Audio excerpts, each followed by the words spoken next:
Good morning. चलो start करते हैं आज हमारा फर्स्ट चैप्टर। ठीक है, हमारे लिए फर्स्ट चैप्टर लेकिन बुक के मुताबिक लास्ट चैप्टर। तो ये वही कहानी हो गई जो क्लास ट्वेल्थ के साथ होता है। क्लास ट्वेल्थ में इंग्लिश की जो फर्स्ट चैप्टर है उसका नाम है द लास्ट लेसन। ठीक है, तो कुछ ऐसा ही हमारे साथ इस बार हो रहा है कि चैप्टर ट्वेल्थ जो है अकॉर्डिंग टू सेलिना पब्लिशर की जो बुक आती है आईसीएसई केमिस्ट्री में, कॉन्साइज केमिस्ट्री, उसके मुताबिक ये ट्वेल्थ चैप्टर है। ठीक है, और जो बुक आती है विराफ जे दलाल वाली जो बुक आती है उसके मुताबिक ये चैप्टर नंबर 8 है। ठीक है, तो ये चैप्टर हम लोग स्टार्ट कर रहे हैं आज केमिस्ट्री का, जिसका नाम है ऑर्गेनिक केमिस्ट्री। ठीक है, तो वैसे ये ऑर्गेनिक केमिस्ट्री एक्चुअली में केमिस्ट्री का एक पूरा ब्रांच है। केमिस्ट्री का एक पूरा ब्रांच है। अगर आगे कोई बच्चा केमिस्ट्री में कंटिन्यू करता है स्टडीज़, ठीक है ना, केमिस्ट्री में फर्दर स्टडीज़ करता है, बैचलर्स मास्टर्स पीएचडी वगैरह करता है, तो कई कई साल लग जाते हैं लोगों के। ऑर्गेनिक केमिस्ट्री पढ़ते रहते हैं बहुत ज़्यादा लोग। ठीक है ना, 5 साल 10 साल ऑर्गेनिक केमिस्ट्री पढ़ रहे होते हैं। तो ये बहुत बड़ा ब्रांच है केमिस्ट्री का। ठीक है, ये पहली बार तुम्हें एक इंट्रोडक्शन दिया जा रहा है ऑर्गेनिक केमिस्ट्री के बारे में इस साल। ठीक है, तो आओ स्टार्ट करते हैं चैप्टर ऑर्गेनिक केमिस्ट्री। तो ये हमारा लेक्चर 1 है। ठीक है ना, आज ये फर्स्ट लेक्चर है हमारा। तो इसको सुनना स्टार्ट करने से पहले एक काम कर सकते हो, मेरी वॉल्यूम थोड़ी लो है तो ऐसे में माइक वगैरह यूज़ कर रहा हूँ, बट फिर भी तुम ईयरफोन यूज़ कर सकते हो। और साथ में एक रजिस्टर, एक नोटबुक निकाल लो और पैरेलली अपने नोट्स बनाते जाना। जहाँ मन हो वीडियो को पॉज करो, प्लेबैक करो। ठीक है ना, बार बार सुनो चीज़ों को। क्लियर होना बहुत इंपॉर्टेंट है सारा कॉन्सेप्ट। कोई डाउट हो व्हाट्सएप पे तुम मुझसे पूछ सकते हो। ठीक है, तो चलो स्टार्ट करते हैं आज का लेक्चर ऑर्गेनिक केमिस्ट्री। यहाँ बेसिकली हम लोग स्टडी करते हैं अबाउट ऑर्गेनिक कंपाउंड्स। कंपाउंड्स तुमने पढ़ रखा होगा, elements, compounds, mixtures. Organic word का मतलब क्या है? तो ऑर्गेनिक का जो लिटरल मीनिंग होता है वो होता है लाइफ से related, pertaining to life, something related to, connected to life. ठीक है, that is called as organic. तो इसका नाम ऑर्गेनिक कंपाउंड्स या ऑर्गेनिक केमिस्ट्री क्यों पड़ा? बिकॉज हिस्टोरिकली क्या था, these were the compounds derived from living organisms, plants and animals। तो उस टाइम तक सिर्फ प्लांट्स एंड एनिमल्स से ही ये कंपाउंड्स मिलते थे हम लोगों को। ठीक है, इनको लैब में बनाना उनके लिए पॉसिबल नहीं हो पाया था। वो लोग खुद से नहीं बना पाते थे ऐसे कंपाउंड्स को, सिर्फ प्लांट्स एंड एनिमल्स पे डिपेंडेंट होते थे एक तरीके से कि वहाँ से मिलेगा कंपाउंड ये हमें। तो इस कारण से उन्होंने नाम रखा था इन कंपाउंड्स का ऑर्गेनिक कंपाउंड्स। बिकॉज ये कंपाउंड्स हमें कहाँ से मिलते हैं? लिविंग ऑर्गेनिज्म से मिलते हैं, प्लांट्स एंड एनिमल्स से मिलते हैं। लेकिन ये बात सच थी कहाँ तक? Only till 1828। 1828 के बाद कुछ बदलाव आया। क्या आया देखते हैं, समझते हैं कि ये तो समझ लिया ऑर्गेनिक कंपाउंड्स क्या होता है। Compounds which were derived from living organisms, plants and animals. अब there were also compounds which can be produced from minerals and non-living sources। ऐसे कंपाउंड्स को हम लोग बोलते हैं इनऑर्गेनिक कंपाउंड्स। क्या बोलते हैं इनको हम लोग? इनको हम लोग बोलते हैं इनऑर्गेनिक कंपाउंड्स, जो कि मिनरल्स से और नॉन लिविंग सोर्सेज से प्रोड्यूस किए जा सकते हैं, बनाए जा सकते हैं लेबोरेटरी के अंदर। उसको उन लोगों ने कहा इनऑर्गेनिक कंपाउंड्स। ठीक है, अब एक थ्योरी दे रखी थी बंदों ने उस टाइम पर। ये थ्योरी नहीं थी, एक तरीके से कह सकते हो एक्सक्यूज था, फेलियर को छुपाने का एक एक्सक्यूज। क्या था थ्योरी का नाम? Vital force theory. थ्योरी का नाम था वाइटल फोर्स थ्योरी। तो ये इसने क्या कहा था? इसने कहा था कि एक क्लेम किया था उसने। क्या क्लेम किया था? That some vital force was necessary to produce organic compounds and synthesis of these compounds was impossible। Synthesis of these compounds was impossible in the laboratory due to absence of these vital force। तो actually क्या था कि उसे लगता था, उसने काफ़ी try किया, लोगों ने बहुत ट्राई किया इस टाइम पर कि हम लोग ये जो कंपाउंड्स जो प्लांट्स एनिमल्स से मिलते हैं इसको हम लोग लैब में खुद से बना सके, लेकिन वो बार बार फेल हो जा रहे थे, बार बार फेल हो जा रहे थे। तो उन लोगों ने एक रूल बना दिया। बर्जीलियस जो है, इसने एक रूल बनाया था। ये कहता था कि भाई बनाना पॉसिबल ही नहीं है, कर ही नहीं सकते हम लोग। क्यों नहीं कर सकते? उसने उसका एक रीज़न भी दे दिया। क्या रीज़न बताया? उसने कहा कि नेचर के पास एक अलग सा स्पेशल फोर्स है, एक जादुई शक्ति है, ठीक है ना, वाइटल फोर्स, जो ज़रूरी होते हैं ऑर्गेनिक कंपाउंड्स को बनाने के टाइम। सिर्फ नेचर बना सकती है ऑर्गेनिक कंपाउंड्स को, प्लांट्स एनिमल्स के अंदर ही ये पाए जा सकते हैं, उनसे हमें मिल सकता है, बट हम लोग कभी भी इसको खुद से क्रिएट नहीं कर सकते। उसने ये डिक्लेयर किया, ये क्लेम किया, और ये थ्योरी बहुत टाइम तक फॉलो होती रही। लोगों ने ब्लाइंडली इसको मान लिया, ब्लाइंडली भी नहीं कह सकते, बहुत कोशिश की थी उन लोगों ने, कोई लगा कि अब कोशिश करना बेकार है, हो तो सकता नहीं है, तो लोगों ने हाथ उठा दिए कि ठीक है अब ये पॉसिबल नहीं है करना। फिर एक बंदा आया, वोलर, क्या नाम है इसका, फ्रेडरिच वोलर। इसने क्या किया? He synthesized the first organic compound urea in the laboratory. ठीक है, पहली बार एक ऑर्गेनिक कंपाउंड को इसने लेबोरेटरी में खुद से प्रिपेयर कर दिया, और उसने ये पूरी की पूरी वाइटल फोर्स थ्योरी को गलत प्रूव कर दिया। ठीक है, तो जैसे कहते हैं ना, न्यूटन के पीछे लोग पड़े होते हैं कि इसने बहुत कुछ खोजा, इसको पकड़ के मारो, अगर ये ना मिला, ये ना होता तो शायद इतना कुछ पढ़ना नहीं पड़ता। तो वैसे ये जो पूरी ऑर्गेनिक केमिस्ट्री का ब्रांच है, इसके अंदर जितने तुम रिएक्शंस पढ़ने वाले हो, अगर ये बंदा ना होता फ्रेडरिच वोलर, तो शायद बहुत कुछ तुम्हें नहीं पढ़ना पड़ता। ठीक है, तो अगर तुम्हें गाली देने के लिए किसी एक बंदे को पकड़ना है ऑर्गेनिक केमिस्ट्री के लिए, तो तुम इस बंदे को टारगेट कर सकते हो। वैसे आओ बात करते हैं, इसने बहुत बड़ा एक ब्रेक थ्रू निकाला। क्या? इसने यूरिया को प्रिपेयर कर दिया लैब के अंदर। कैसे प्रिपेयर किया? इसने एक इनऑर्गेनिक कंपाउंड, जो कि मिनरल्स, कह रहे थे कि मिनरल्स से नहीं बनाया जा सकता, नॉन लिविंग सोर्सेज से नहीं बनाया जा सकता, तो एक मिनरल, एक इनऑर्गेनिक कंपाउंड था एमोनियम साइनेट। ठीक है, उसको इसने हीट किया और यूरिया बन गया। ठीक है, इन 1828। और यूरिया एक बहुत ही अच्छा फर्टिलाइजर है। ठीक है, तो ये पहली बार ऐसा हुआ कि ऑर्गेनिक कंपाउंड लैब में बन गया। लोगों का हौसला बहुत बढ़ गया, लोगों को लगा कि वाइटल थ्योरी के नाम पे बेवकूफ़ बनाया जा रहा था आज तक, अब ये पॉसिबल है कि लेबोरेटरी में बना सकते हैं ऑर्गेनिक कंपाउंड्स। तो लोगों ने और ट्राई मारा। एक और बंदे ने एक जोरदार काम किया, कोल्ब। ठीक है, उसने क्या किया? He prepared acetic acid from its elements. एक और बंदे ने कहीं पर मीथेन बना लिया लैब में। तो इस तरीके से सक्सेस के बाद एक सक्सेस मिलता गया, और लोगों ने वो सारे कंपाउंड्स जो प्लांट्स एंड एनिमल्स से डिराइव होते थे, वो खुद से लेबोरेटरी में प्रिपेयर कर लिया, using some non living sources, some minerals they could prepare in it lab. ठीक है, they could prepare it in lab. ठीक है, तो यहाँ तक क्लियर है? यहाँ तक कुछ भी ज़्यादा, ये सिर्फ एक हिस्टोरिक बात है, यहाँ तक कुछ भी बहुत ज़्यादा इंपॉर्टेंट तुम्हारे एग्जाम के पॉइंट ऑफ व्यू से नहीं है। सिर्फ एक वोलर के बारे में जान सकते हो कि वोलर ने पहली बार क्या किया था। वोलर ने एक कंपाउंड, ऑर्गेनिक कंपाउंड को लेबोरेटरी में पहली बार बनाया था। किस कंपाउंड को उसने बनाया था? यूरिया को बनाया था। किससे? एमोनियम साइनाइड को हीट करके उसने यूरिया बनाया था। एमोनियम साइनेट को हीट करके उसने यूरिया बनाया था। ये रिएक्शन तुम लोग याद रख सकते हो। ठीक है, अदरवाइज यहाँ पर कुछ खास ज़्यादा है नहीं। वाइटल फोर्स थ्योरी के बारे में थोड़ा बहुत देख लो, ये कुछ इंपॉर्टेंट स्लाइड नहीं, आगे हम लोग इंपॉर्टेंट टॉपिक्स पे आते हैं। तो लास्ट स्लाइड के अंदर हम लोगों ने क्या देखा? हम लोगों ने देखा history of organic chemistry. Organic chemistry की हिस्ट्री देख ली हम लोगों ने, कैसे जो प्रयास स्टार्ट हुआ था लोगों का, नेचर जो काम कर पा रहा था उसको कॉपी करने का और लैब में उस चीज़ को प्रिपेयर करने का, धीरे धीरे वो सक्सेसफुल हुआ और लैब्स में कंपाउंड्स बनने शुरू हो गए। बट ऑर्गेनिक केमिस्ट्री में ऐसा क्या खास बात है, इन ऑर्गेनिक कंपाउंड्स में ऐसा क्या स्पेशल है कि इसको एक अलग से पूरा ब्रांच दे दिया गया है?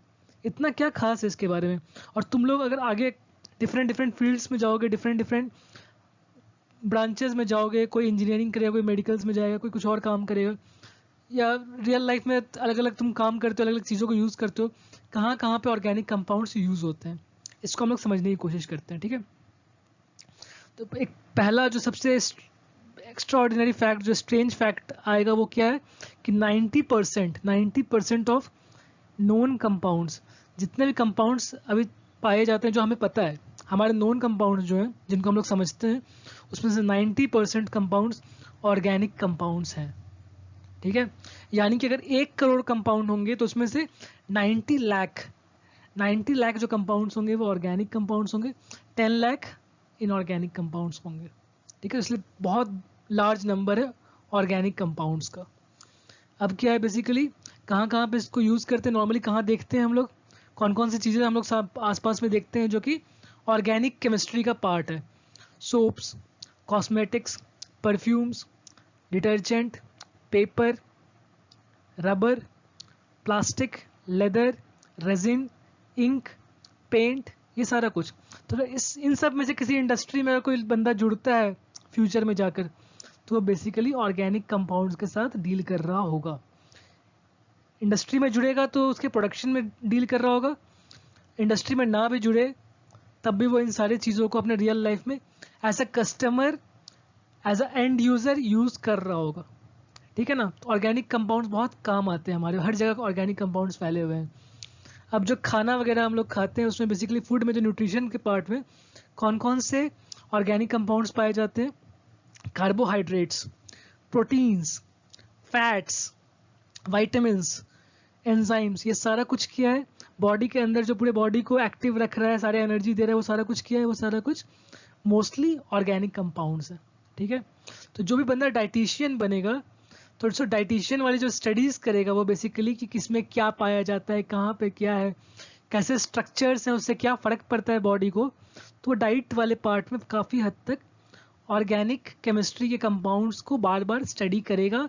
तो उसको उसके नाम को लिखना समझना आना चाहिए, उसके ऑर्गेनिक कंपाउंड्स का नाम कहीं पता लिखे होंगे तो समझना आना चाहिए कि उसका मीनिंग क्या है, उसको कैसे ड्रॉ कैसे करते हैं स्ट्रक्चर, उसका सिंबल्स कैसे यूज़ करते हैं, उसको पता होना चाहिए, अदरवाइज प्रॉब्लम आएगी उसको। ठीक है, इसलिए ऑर्गेनिक केमिस्ट्री की स्टडीज़ हमारे लिए इंपॉर्टेंट है।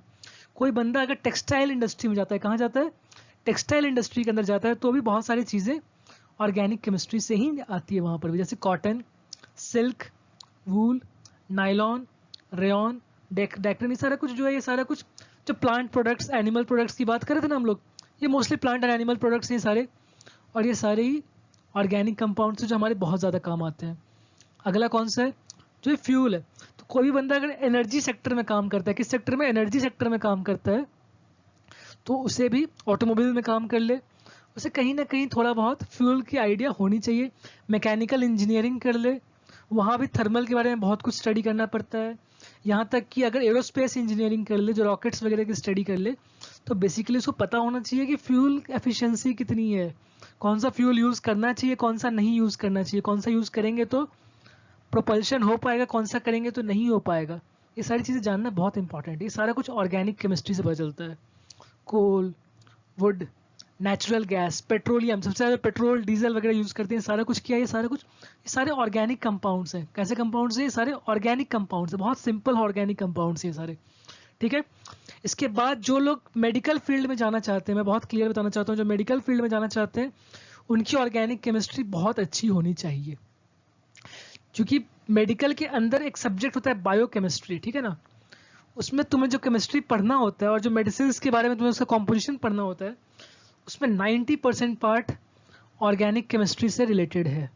ठीक है ना, तो तुम देख रहे हो ऑर्गेनिक केमिस्ट्री बहुत बड़ा, बहुत वास्ट, बहुत इंपॉर्टेंट एरिया है। ऑर्गेनिक केमिस्ट्री स्ट्रॉन्ग होना बहुत इंपॉर्टेंट है, स्पेशली जो स्टूडेंट्स मेडिकल को टारगेट करना चाहेंगे फ्यूचर में। तो मेडिसिन में कौन कौन से हैं, तुमने बहुत बार सुना होगा, पेनिसिलिन का नाम सुना होगा, एस्पिरिन का नाम सुना होगा, पैरासीटामोल सुना होगा। ठीक है ना, और तुमने देखा होगा कि बहुत लोगों को एक special group of drugs, group of medicine से बहुत एलर्जी होता है कुछ लोगों को, लाइक सल्फाडाइजीन। तो तुम्हें पता होना चाहिए कि तुम्हें किससे एलर्जी है, किससे नहीं एलर्जी है, उसमें क्या ऐसा खास है। तो सल्फाडाइजीन, क्लोरोमाइसिटीन, सल्फाथाइजोल, मॉर्फिन, ठीक है ना, कुछ ड्रग्स जो है वो बेसिकली ड्रग्स एंड मेडिसिन, वो सारे क्या है, ऑर्गेनिक कंपाउंड्स हैं। ठीक है, नर्वस सिस्टम को काफ़ी रिलीफ पहुंचा देते हैं कुछ तरह के ड्रग्स, कोकीन, और ये सारे एप्लीकेशंस हैं ऑर्गेनिक केमिस्ट्री के। इसके बाद एक्सप्लोजिव्स भी बहुत इंपॉर्टेंट पार्ट है, for peaceful purpose as well as for destructive purpose भी है ना, वॉर के पर्पस में भी यूज़ हो सकता है एक्सप्लोजिव्स। और रॉकेट्स वगैरह में भी बेसिकली अगर तुमने देखा होगा कोई लॉन्च, तो रॉकेट के अलग अलग पार्ट्स को जो अलग करना होता है, ठीक है ना। स्टेज 1 अलग होता है, stage 4, stage 3, stage 2, stage 1, different stage होते हैं, और वो रॉकेट के पाथ में अलग अलग टाइम पे वो सेपरेट होकर निकलते हैं। तो बेसिकली वहाँ पे क्या होता है, कनेक्शन वाली जगह पे एक्सप्लोजिव होता है, जब ब्लास्ट होता है तो वहाँ से वो सेपरेट आउट होता है, ठीक है ना। तो एक्सप्लोजिव्स का काफ़ी एप्लीकेशन बहुत जगहों पे होता है। तो एक्सप्लोजिव्स में से कौन सा, TNT बहुत फेमस एक्सप्लोजिव है, TNT, TNB, nitroglycerine, nitrocellulose.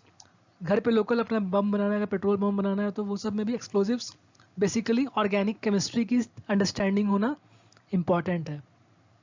Explosives के लिए डिटेल में एप्लीकेशन कहाँ पे आएगा तुम्हारे पास फ्यूचर में, अगर कोई स्टूडेंट DRDO को टारगेट करे, डिफेंस रिसर्च डेवलपमेंट ऑर्गेनाइजेशन, तो वहाँ एक्सप्लोजिव्स के साथ काफ़ी खिलवाड़ करने का मौका मिलता है। And Bhabha atomic research, Bhabha BARC, Bhabha atomic research centre जो है, डिपार्टमेंट ऑफ एटॉमिक एनर्जी वगैरह, वहाँ भी काफ़ी हद तक तुम्हें इन चीज़ों की अंडरस्टैंडिंग होनी चाहिए, ठीक है। जब तुम कर दो इसरो में भी आते हो तो भी तुम्हारे पास काफ़ी कुछ केमिकल इंजीनियर्स के लिए काफ़ी स्कोप होता है इसरो के अंदर भी, तो वहाँ पर ऑर्गेनिक केमिस्ट्री का बहुत पार्ट यूज़ हो रहा होता है। यहाँ तक कि हम लोग जो काम करते हैं, हम लोग बेसिकली IC फैब्रिकेशन सेट, जो जितने भी तुम लोग सेंसर्स वगैरह के बारे में सुनते हो, तो वो सब जब हम लोग डेवलप करते हैं, वहाँ उसके बीच में जो उसके पार्ट्स होते हैं, डिफरेंट डिफरेंट स्टेप्स होते हैं, बहुत जगह ऑर्गेनिक केमिस्ट्री आता है, केमिस्ट्री हर जगह यूज़ हो रहा होता है। तुम कोई सी भी मटेरियल क्रिएट करना चाहते हो, यूज़ करना चाहते हो, बनाना चाहते हो, उसको मॉडिफाई करना चाहते हो, भाई तुम्हें केमिस्ट्री की थोड़ी अंडरस्टैंडिंग होनी चाहिए। फ्यूचर के लिए केमिस्ट्री, ऑर्गेनिक केमिस्ट्री बहुत काम आने वाला है तुम्हारे। इंसेक्टिसाइड्स जो फार्मर्स वगैरह यूज़ कर रहे होते हैं, और आज के टाइम पे ये फील्ड काफ़ी ग्रोइंग फील्ड है एक तरीके से। जो बायोटेक्नोलॉजी वगैरह होता है, या एक तरीके से एप्लीकेशन बायो का इंजीनियरिंग के साथ, या नए नए तरीके की टेक्नोलॉजी क्रिएट करना to improve farming, to improve medicine, ये हर जगह यूज़ हो रहा होता है। एक हाइब्रिड से एक सब्जेक्ट, नया सब्जेक्ट क्रिएट हो रहा होता है, तो वहाँ पर भी काफ़ी हद तक तुम्हें ऑर्गेनिक केमिस्ट्री काम आ सकता है। DDT, गैमेक्सिन, मैलेथियन, तो ये सारा कुछ किया, ये सारा कुछ I don't know I am pronouncing it correct और नॉट, ठीक है ना, मुझे ज़्यादा आइडिया नहीं है इन चीज़ों के टर्म्स का प्रोनाउंसिएशन सही है यानी, specially the last word insecticides में से। तो ये सारे जो डिफरेंट डिफरेंट ऑर्गेनिक कंपाउंड्स हैं, डिफरेंट डिफरेंट ऑर्गेनिक कंपाउंड्स हमारे काफ़ी यूज़ किए हैं। समझ आ गई होगी बात, ठीक है। एग्जाम के पॉइंट ऑफ व्यू से कुछ खास ज़्यादा इंपॉर्टेंट नहीं है, 2-4 एप्लीकेशंस अगर देख लो तो बहुत है। सेलिना पब्लिशर्स की बुक में क्वेश्चन दे रखा होगा ऐसा कि बताओ कि 2 एप्लीकेशंस जहाँ ऑर्गेनिक कंपाउंड्स को यूज़ करते हैं, 2 सोर्सेज ऑफ ऑर्गेनिक कंपाउंड्स, तो वहाँ ये काम आ जाएगा तुम्हारे सेल्फ कॉन्फिडेंस के लिए। अदरवाइज कोई रेलिवेंट एग्जाम के पॉइंट ऑफ व्यू से ये भी नहीं है टॉपिक। तो ये 3rd स्लाइड है of the topic introduction to organic compounds. ये एग्जाम के लिए इंपॉर्टेंट टॉपिक नहीं है, ठीक है, जस्ट एक इंट्रोडक्शन, एक नए चैप्टर को स्टार्ट कर रहे हैं, थोड़ा एक बेसिक सा कहानी से सुना रहे हैं, ठीक है ना। एग्जाम का पॉइंट ऑफ व्यू से इंपॉर्टेंट नहीं है, इसलिए बस रश थ्रू करते हैं इसको। बस मैं रीड कर देता हूँ स्लाइड को, और फिर नेक्स्ट स्लाइड के ऑनवर्ड्स तुम्हारा एक्चुअल चैप्टर, तुम्हारे काम की चीज़ें शुरू होंगी। सोर्सेज ऑफ ऑर्गेनिक कंपाउंड्स में कौन कौन से होते हैं, प्लांट्स, एनिमल्स मेन सोर्सेज हैं।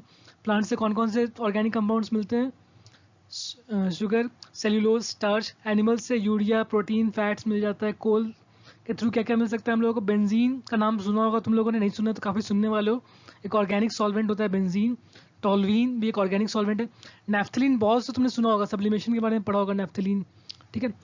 परफ्यूम्स, ये सारा कुछ कैसे बनता है, ये बनता है भाई formed by destructive distillation of coal. बस नाम याद रखना है तुम्हें कि सोर्सेज क्या क्या हैं। तो ये 3 हो गए। इथाइल अल्कोहल, वंडरफुल लिक्विड, ठीक है। तो ये इथाइल अल्कोहल जो होता है, यही वो अल्कोहल है जो कंजम्पशन किया जाता है, ठीक है। तो लोग जो शराबी लोग जो कंज्यूम करते हैं, दैट इज इथाइल अल्कोहल, ठीक है। तो ये कैसे मिलता है, ये it is formed by fermentation, ठीक है। इथाइल अल्कोहल के बारे में पढ़ेंगे हम लोग इस चैप्टर के अंदर, थोड़ा आगे आने वाले क्लासेस में पढ़ेंगे, आज नहीं। अच्छा, इसके बाद क्या है, मिथाइल अल्कोहल। मिथाइल अल्कोहल जो है ये कंज्यूम नहीं किया जा सकता, डायरेक्टली कंज्यूम नहीं कर सकते, ये इंडस्ट्रीज में एप्लीकेशन में आती हैं। एसीटोन का नाम सुना होगा, ठीक है, नेल पॉलिश रिमूवर वगैरह में यूज़ किया जाता है। These are obtained by destructive distillation of wood. यहाँ तक कंप्लीट है।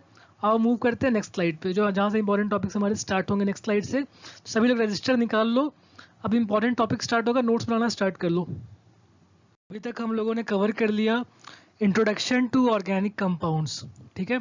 अब पहला मेन टॉपिक इस चैप्टर का स्टार्ट होगा ऑर्गेनिक केमिस्ट्री का, differences between organic compounds and inorganic compounds. किन कंपाउंड्स को ऑर्गेनिक कंपाउंड्स बोलेंगे, किसको इनऑर्गेनिक कंपाउंड्स बोलेंगे, उन्हें क्या प्रॉपर्टीज हम लोग एक्सपेक्ट करते हैं, क्या प्रॉपर्टीज एक्सपेक्ट करते हैं ऑर्गेनिक कंपाउंड्स की, क्या प्रॉपर्टीज एक्सपेक्ट करते हैं इनऑर्गेनिक कंपाउंड्स की। तो पहली खास बात है जो कि बेसिकली एक डेफिनेशन भी कह सकते हो इसको, कि ऑर्गेनिक कंपाउंड्स में carbon is an essential element, carbon एक एसेंशियल एलिमेंट होता है ऑर्गेनिक कंपाउंड कहलाने के लिए। इनऑर्गेनिक कंपाउंड में ऐसा कोई एसेंशियल एलिमेंट नहीं होता है, carbon is not an essential element. Clear है, कार्बन एसेंशियल एलिमेंट है ऑर्गेनिक कंपाउंड्स के लिए, इनऑर्गेनिक कंपाउंड्स के लिए नहीं है। नेक्स्ट बात क्या है कि ऑर्गेनिक कंपाउंड्स बेसिकली एक स्पेशल टाइप के कंपाउंड्स को बिलोंग करते हैं, जो हम लोग कहते हैं नॉन पोलर कोवैलेंट कंपाउंड्स। क्या बोलते हैं इसको? Non polar covalent compounds. This is based on chemical bonding. इसके अंदर जो केमिकल बॉन्ड्स होते हैं वो नॉन पोलर कोवैलेंट बॉन्डिंग होती है, नॉन पोलर कोवैलेंट बॉन्डिंग होती है। अब बिकॉज हम लोग केमिकल बॉन्डिंग चैप्टर को स्किप करके आगे बढ़ रहे हैं, तो हो सकता है कि तुम में से बहुत लोगों को ये टर्म नहीं पता हो कि नॉन पोलर कोवैलेंट बॉन्ड्स क्या होता है। तो नेक्स्ट स्लाइड के अंदर मैं थोड़ा इसको एक्सप्लेन कर दूंगा कि आयनिक बॉन्ड क्या होता है, कोवैलेंट बॉन्ड क्या होता है। इसके अंदर दो टाइप होते हैं, कोवैलेंट बॉन्ड के दो टाइप्स होते हैं, polar covalent bonds, non polar covalent bonds. तो ये नेक्स्ट स्लाइड में तुम्हें थोड़ा एक्सप्लेन कर दूंगा। बाकी तुम जब केमिकल बॉन्डिंग पढ़ोगे तो बहुत अच्छे से तुम्हें क्लियर हो जाएगा कि इनका मतलब क्या होता है, पोलर कोवैलेंट कंपाउंड्स का मतलब क्या होता है, नॉन पोलर कोवैलेंट कंपाउंड्स का मतलब क्या होता है। ठीक है, अभी टेंशन नहीं लेना, बस तुम इस पॉइंट को समझ लो। इस पॉइंट को सिर्फ एक बेसिकली डिफरेंस के फॉर्म में याद रखना कि ऑर्गेनिक कंपाउंड्स के अंदर जनरली किस टाइप के बॉन्ड पाए जाते हैं, नॉन पोलर कोवैलेंट बॉन्ड्स पाए जाते हैं। इस कारण से इनको बोलते हैं they are mostly non polar covalent compounds. Inorganic compounds कैसे होते हैं? They are mostly ionic compounds, ionic bond होता है इसके अंदर, और अगर कोवैलेंट है तो कैसा होगा? पोलर कोवैलेंट होगा, पोलर कोवैलेंट कंपाउंड्स। ठीक है, तो organic compounds are mostly non polar covalent compounds, inorganic compounds are mostly ionic और polar covalent compounds. Organic compounds के अंदर जनरली क्या होता है? मॉलिक्यूल्स मिलते हैं। ठीक है, तो organic compounds are generally composed of molecules, they consist of molecules. Inorganic compounds consist of ions, ions से बने होते हैं इनऑर्गेनिक कंपाउंड्स। तो इनऑर्गेनिक कंपाउंड्स किससे बने होते हैं? आयंस से। ऑर्गेनिक कंपाउंड्स बने होते हैं मॉलिक्यूल्स से। क्लियर है? अच्छा, अब नेक्स्ट बात, ये पॉइंट तुम्हारे बुक्स में नहीं दे रखी है, मैंने तुम्हारे एक्स्ट्रा थोड़ा बता दिया है। तुमने लास्ट ईयर पढ़ा होगा मैटर के बारे में, लास्ट ईयर तुमने क्या पढ़ा है? मैटर के बारे में पढ़ा होगा। तो वहां तुमने देखा होगा कि मैटर बना होता है पार्टिकल्स से, ठीक है ना। तो अब इन पार्टिकल्स के बीच में एक फोर्स ऑफ अट्रैक्शन होता है, उसको क्या बोलते हैं? Inter particle force of attraction. तुम लोगों ने लास्ट ईयर पढ़ा होगा। तो ये inter particle force of attraction different types के होते हैं, इनके कुछ नाम होते हैं। तो ऑर्गेनिक कंपाउंड्स के अंदर जो फोर्स ऑफ अट्रैक्शन होता है वो एक वीक फोर्स ऑफ अट्रैक्शन होता है। कैसा होता है? ऑर्गेनिक कंपाउंड्स के अंदर एक वीक फोर्स ऑफ अट्रैक्शन होता है, जिसको हम लोग बोलते हैं van der Waals forces of attraction. Weak van der Waals forces of attraction organic compounds के अंदर होता है। इनऑर्गेनिक कंपाउंड्स के अंदर जो फोर्स ऑफ अट्रैक्शन होता है वो एक स्ट्रॉन्ग फोर्स ऑफ अट्रैक्शन, हम लोग बोलते हैं strong ionic force of attraction. ठीक है, strong ionic force of attraction. ये दो तीन पॉइंट्स तुम्हारे बुक में ऐसे कवर नहीं किए गए हैं, ये मैंने थोड़ा एक्स्ट्रा बता दिया तुम्हें कि बॉन्डिंग के बेसिस पे पार्टिकल किस टाइप के मॉलिक्यूल्स या आयंस है और पार्टिकल्स के बीच में फोर्सेस कैसा है, ये भी एक डिफरेंस होता है जो तुम्हारे बुक में कवर नहीं किया गया है। नेक्स्ट देखते हैं, नेक्स्ट पॉइंट क्या बता रखा है, ये तुम्हारे बुक में है प्रेजेंट। कंडक्टिविटी के बारे में है। ये किस बारे में? कंडक्टिविटी के, इलेक्ट्रिसिटी को कंडक्ट कर सकता है या नहीं कर सकता। कब? जब उसको पानी में मिक्स करके सॉल्यूशन बनाएंगे तब, यानी हम लोग एक्वस सॉल्यूशन की बात कर रहे हैं। एक्वस सॉल्यूशन का मतलब होता है पानी में डिसॉल्व करने के बाद। तो organic compounds do not conduct electricity, organic compounds do not conduct electricity in aqueous solution. अगर पानी में मिक्स करोगे तो इलेक्ट्रिसिटी कंडक्ट नहीं करते, और ऐसी चीज़ों को हम लोग बोलते हैं नॉन इलेक्ट्रोलाइट्स। क्या बोलते हैं इनको हम लोग? Non electrolytes. तो organic compounds are non electrolytes, inorganic compounds are electrolytes. Electrolytes बोलने का मतलब they conduct electricity in aqueous solution, aqueous solution में वो कंडक्ट करते हैं इलेक्ट्रिसिटी को। ठीक है, इसके बाद क्या? ऑर्गेनिक कंपाउंड्स की सॉल्युबिलिटी की बात करते हैं, वो किस में सॉल्युबल है, किस में सॉल्युबल नहीं है। तो ऑर्गेनिक कंपाउंड्स सॉल्युबल होते हैं सिर्फ ऑर्गेनिक सॉल्वेंट्स के अंदर। किस में होते हैं? ऑर्गेनिक सॉल्वेंट्स में सॉल्युबल होते हैं, और जनरली वाटर में सॉल्युबल नहीं होते हैं। ऑर्गेनिक कंपाउंड्स जनरली वाटर में सॉल्युबल नहीं होते हैं, इनसॉल्युबल होते हैं in water, and soluble in organic solvents. Inorganic compounds में ठीक उल्टा होता है। इनऑर्गेनिक कंपाउंड्स में क्या होता है, generally inorganic compounds are soluble in water, insoluble in organic solvents. इसमें एक खास बात है, देखो वाटर जो होता है ना, वाटर होता है पोलर कोवैलेंट कंपाउंड। क्या होता है वाटर, वाटर होता है polar covalent compounds, and organic solvents होता है नॉन पोलर कोवैलेंट कंपाउंड्स। तो एक रूल होता है, उसको हम लोग बोलते हैं, नोट कर सकते हो, एक रूल का नाम होता है लाइक डिसॉल्व्स लाइक। क्या होता है एक रूल, जनरल रूल सॉल्युबिलिटी का, सॉल्युबिलिटी का जनरल रूल होता है लाइक डिसॉल्व्स लाइक। तो पोलर पोलर वाले को डिसॉल्व करेगा, नॉन पोलर वाले को डिसॉल्व करेगा, ठीक है ना। पोलर वाला पोलर वाले को डिसॉल्व करता है, नॉन पोलर को डिसॉल्व करता है। तो organic compounds non polar, organic solvent non polar, तो यहाँ पे ये डिसॉल्व हो जाएगा। Organic compounds non polar, water polar, तो ये डिसॉल्व जनरली नहीं हो पाता, ठीक है। Inorganic compounds mostly polar covalent होते हैं या आयनिक होते हैं। आयंस वाला भी एक पोलर कोवैलेंट की तरह ही बिहेव करता है। तो आयनिक होते हैं या फिर पोलर कोवैलेंट होते हैं, तो वो पोलर सॉल्वेंट के अंदर डिसॉल्व कर जाएंगे, नॉन पोलर के अंदर नहीं कर पाएंगे। तो ये बेसिक रूल है, लाइक डिसॉल्व्स लाइक, ठीक है, समझ आ गई होगी बात। अब अगला पॉइंट क्या है, मेल्टिंग पॉइंट, बॉइलिंग पॉइंट की बात कर रहे हैं। तो यहाँ डिपेंड करता है कि फोर्स ऑफ अट्रैक्शन पार्टिकल्स के बीच में कैसा है। तो अगर पार्टिकल्स के बीच में फोर्स ऑफ अट्रैक्शन वीक है तो वहाँ पे मेल्टिंग पॉइंट बॉइलिंग पॉइंट लो हो जाता है। जहाँ पे फोर्स ऑफ अट्रैक्शन स्ट्रांग है वहाँ पर melting point boiling point high हो जाता है। तो इस कारण से ऑर्गेनिक कंपाउंड्स में फोर्स ऑफ अट्रैक्शन क्या है, वीक है, तो there is low melting and boiling point.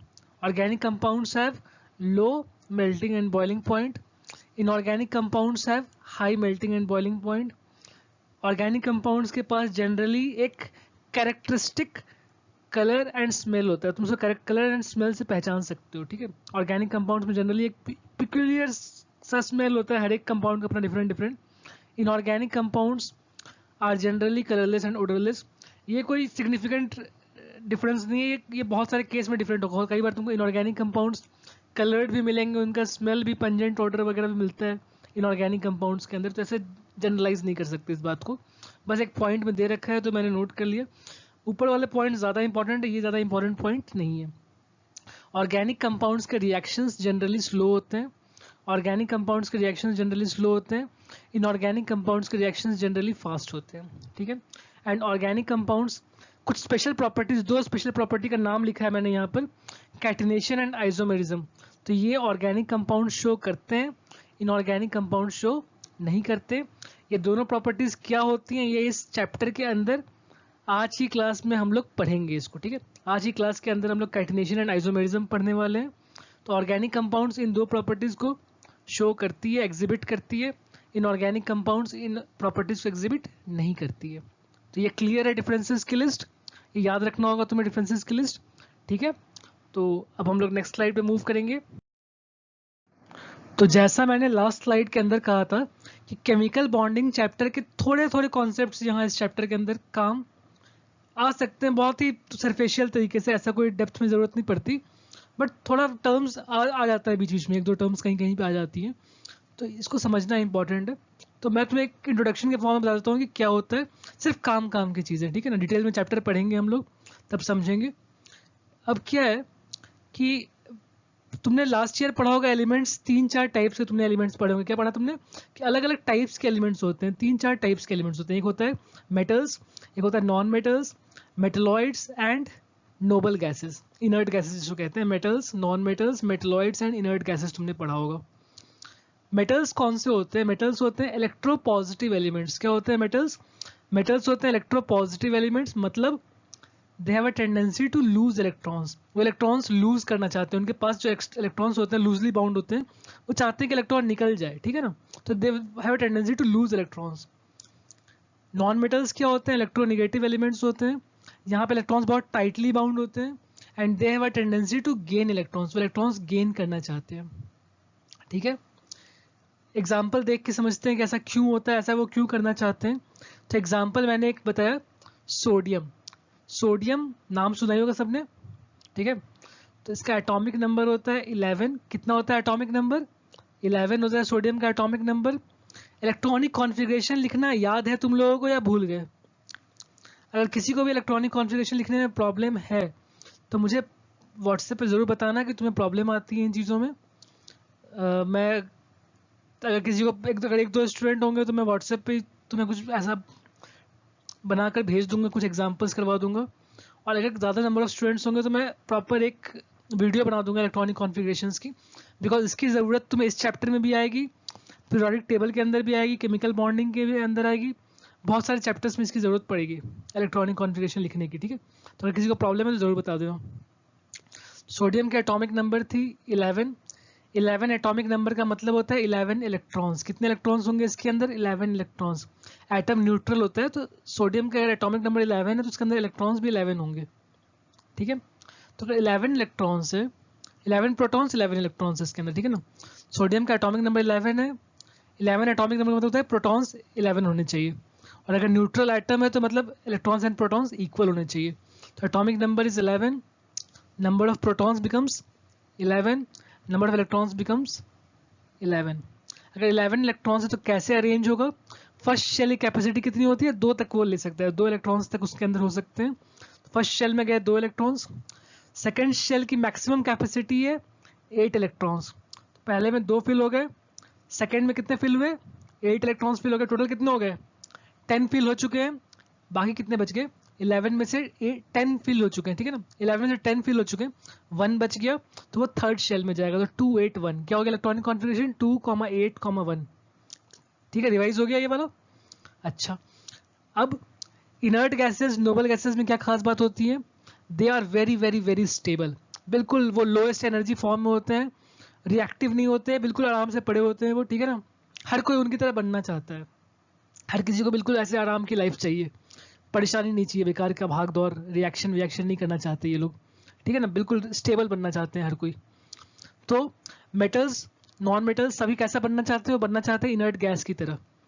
Inert gas की तरह जब बनना चाहते हैं तो इनर्ट गैस में एक खास बात होती है कि उनका आउटर मोस्ट शेल हमेशा कंप्लीटली फिल्ड होता है। इनर्ट गैसेस में आउटर मोस्ट शेल हमेशा कंप्लीटली फिल्ड होता है, उसमें 8 इलेक्ट्रॉन्स होते हैं जनरली। तो अब यहाँ पे आउटर मोस्ट शेल के पास 1 इलेक्ट्रॉन है, तो अब इसके पास 2 ऑप्शन है, या तो ये 7 इलेक्ट्रॉन्स गेन करे या 1 इलेक्ट्रॉन को लूज कर दे। अगर ये 7 इलेक्ट्रॉन्स को गेन करेगा तब इसका 8 इलेक्ट्रॉन्स कंप्लीट होंगे, या अगर उस 1 इलेक्ट्रॉन को वो लूज कर दे तो सिर्फ 2 ही शेल बचेंगे और आउटर मोस्ट शेल में 8 इलेक्ट्रॉन आ जाएगा इसके पास। तो it is easier to lose 1 electron than to gain 7 electron. 7 electrons gain करना बहुत टफ काम है। टेंडेंसी क्या होगी इसकी टेंडेंसी होगी 1 इलेक्ट्रॉन जो है इसके पास उसको लूज करने की टेंडेंसी है, टू लूज 1 इलेक्ट्रॉन। ठीक है, सोडियम जनरली इलेक्ट्रोपॉजिटिव होता है, इलेक्ट्रॉन को लूज करता है, और +1 वैलेंसी होती है। वैलेंसी कितनी होती है इसकी? +1 वैलेंसी होती है। ठीक है, नॉन मेटल्स में क्या है? Electronegative elements. अब जैसे क्लोरीन की बात करते हैं, क्लोरीन का एटॉमिक नंबर है 17। 17 का इलेक्ट्रॉनिक कॉन्फ़िगरेशन आ जाएगा जैसे मैंने बताया 2, 8, 7। फर्स्ट में 2, फिर बाकी 8। ठीक है, सेकंड शेल की मैक्सिमम कैपेसिटी 8 होती है, 2, 8 हो गया, 10 पूरे हो चुके, बचे कितने? 17 - 10, 7 बच गए। तो 7 कहाँ जाएंगे? आउटर मोस्ट शेल में जाएगा। कैपेसिटी 8 तक की होती है तो वहाँ उससे कम ही है 7 इलेक्ट्रॉन्स। ठीक है, 2, 8, 7 आ गया। कितना हो गया इलेक्ट्रॉनिक कॉन्फ़िगरेशन? 2, 8, 7। क्लियर है बात? अब इसके पास आउटर मोस्ट में कितना है? 7 इलेक्ट्रॉन्स है। क्या बनना चाहता है ये नोबल गैस की तरह बनना चाहता है, यानी कि 8 इलेक्ट्रॉन्स आउटर मोस्ट में रखना चाहता है 7। तो या तो 7 लूज करे या 1 गेन करे, या तो 7 लूज करे या फिर 1 गेन करे। तो कौन सा इजी काम है वही करना चाहेगा। टेंडेंसी क्या है इसकी? टेंडेंसी है टू गेन इलेक्ट्रॉन। तो इसकी वैलेंसी कितनी होती है? -1, बिकॉज ये 1 इलेक्ट्रॉन गेन करना चाहता है। समझ आ गया? Electropositive, electronegative. अब क्या होता है, सोडियम क्लोराइड की जब बात करते हैं, सोडियम क्लोराइड, तो क्या होता है, सोडियम और क्लोरीन आसपास नजदीक नजदीक आया। ठीक है, दोनों करीब आए, sodium and chlorine. Sodium 1 electron lose करना चाहता है, क्लोरीन 1 इलेक्ट्रॉन गेन करना चाहता है। तो there is a transfer of electron. Sodium ने दे दिया, क्लोरीन ने एक्सेप्ट कर लिया। ठीक है, सोडियम का भी काम हो गया, वो भी ऑक्टेट अचीव कर गया, क्लोरीन का काम हो गया, वो भी ऑक्टेट अचीव कर लिया। इसको हम लोग बोलते हैं आयनिक बॉन्ड। क्या बोलते हैं इसको हम लोग?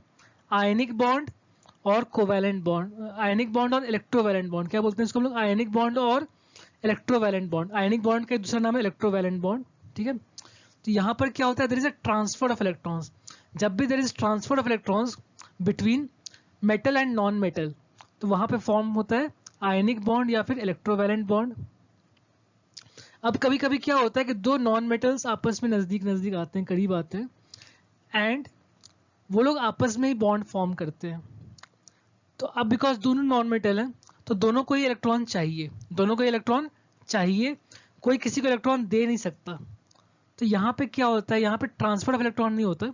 मान लो कि मुझे 50,000 रुपए की ज़रूरत है, तुम्हारे पास 50,000 एक्स्ट्रा है, तुम उसको देना ही चाहते हो, कहीं दान करना, चैरिटी करना चाहते हो तुम, और मुझे 50,000 की रिक्वायरमेंट है, तो क्या होगा, तुम मुझे 50,000 दे दोगे, तुम्हारी चैरिटी हो गई। मैं गरीब इंसान, मुझे 50,000 मिल गया, मेरा काम हो गया।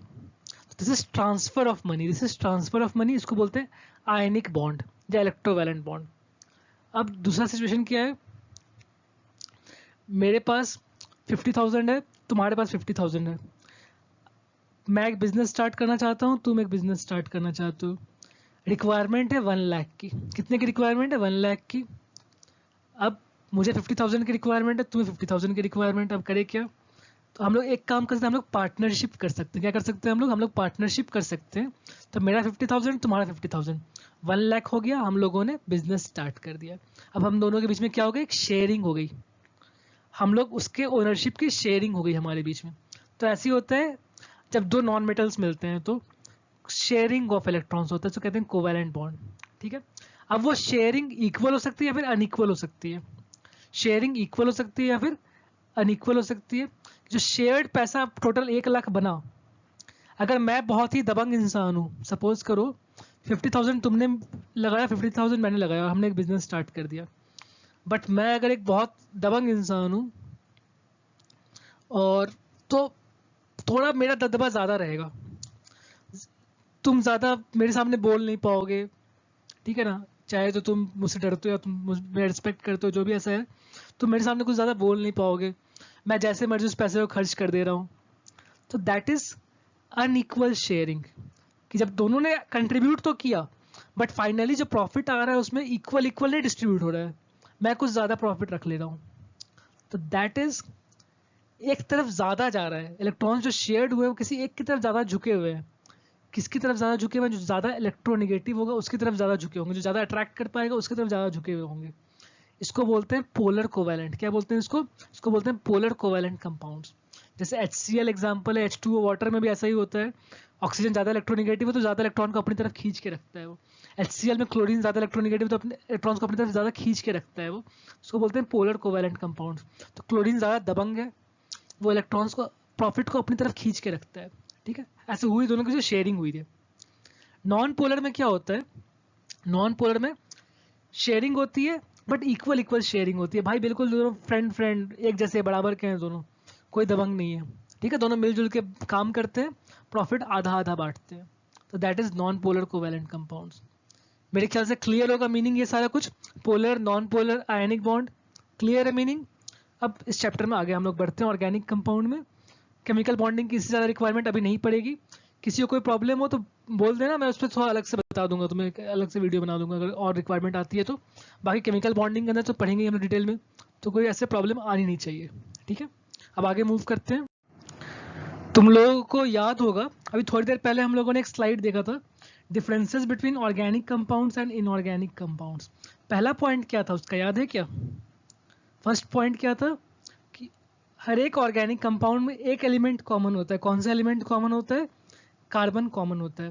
तो carbon is an essential element of all organic compounds. तो एक तरीके से कह सकते हैं कि ऑर्गेनिक कंपाउंड्स बेसिकली क्या है, तो कार्बन के कंपाउंड्स है। ऑर्गेनिक कंपाउंड्स बेसिकली क्या है, कार्बन के डिफरेंट डिफरेंट कंपाउंड्स हैं। तो कार्बन एक बहुत ही स्पेशल एलिमेंट हुआ। कैसे? केमिस्ट्री के 3 ब्रांचेस बनते हैं, physical chemistry, organic chemistry, inorganic chemistry. Physical chemistry के अंदर सारे क्या होते हैं, न्यूमेरिकल्स वाले जो टॉपिक होते हैं, जहाँ पर न्यूमेरिकल्स होते हैं, जो फिजिक्स टाइप का टॉपिक सब है, न्यूमेरिकल्स वाले टॉपिक वो सारे फिजिकल केमिस्ट्री के अंदर आते हैं। इनऑर्गेनिक केमिस्ट्री में सारे रट्टा मारने वाले काम आते हैं। उसमें जितने भी एलिमेंट्स हैं तुम्हारे पास पीरियोडिक टेबल के अंदर, जितने भी एलिमेंट्स हैं, सारे एलिमेंट्स की स्टडी इनऑर्गेनिक केमिस्ट्री के अंदर होती है। 100 या 108 एलिमेंट्स की स्टडी, 108 के लगभग मान लो, एलिमेंट्स की स्टडी कहाँ होती है? इनऑर्गेनिक केमिस्ट्री के अंदर होती है। लेकिन ऑर्गेनिक केमिस्ट्री में क्या है, सिर्फ एक ही एलिमेंट कार्बन है और उसके कंपाउंड्स हैं। कार्बन के कंपाउंड्स की स्टडी के लिए पूरा एक ब्रांच दे रखा है, कार्बन के कंपाउंड्स की स्टडी के लिए पूरा एक ब्रांच दे रखा है, तो कुछ तो खास बात होगा इसके अंदर। तो कार्बन एक स्पेशल एलिमेंट है। तो पढ़ते हैं इसके बारे में, ये एलिमेंट कैसा है। इस एलिमेंट की एटॉमिक नंबर है, कार्बन की एटॉमिक नंबर क्या होती है, 6 होती है। इलेक्ट्रॉनिक कॉन्फ़िगरेशन क्या हो गया इसका, 2,4। ठीक है, 2 इलेक्ट्रॉन्स फर्स्ट शेल में, बाकी बचे हुए 4 इलेक्ट्रॉन सेकंड शेल में आ जाते हैं।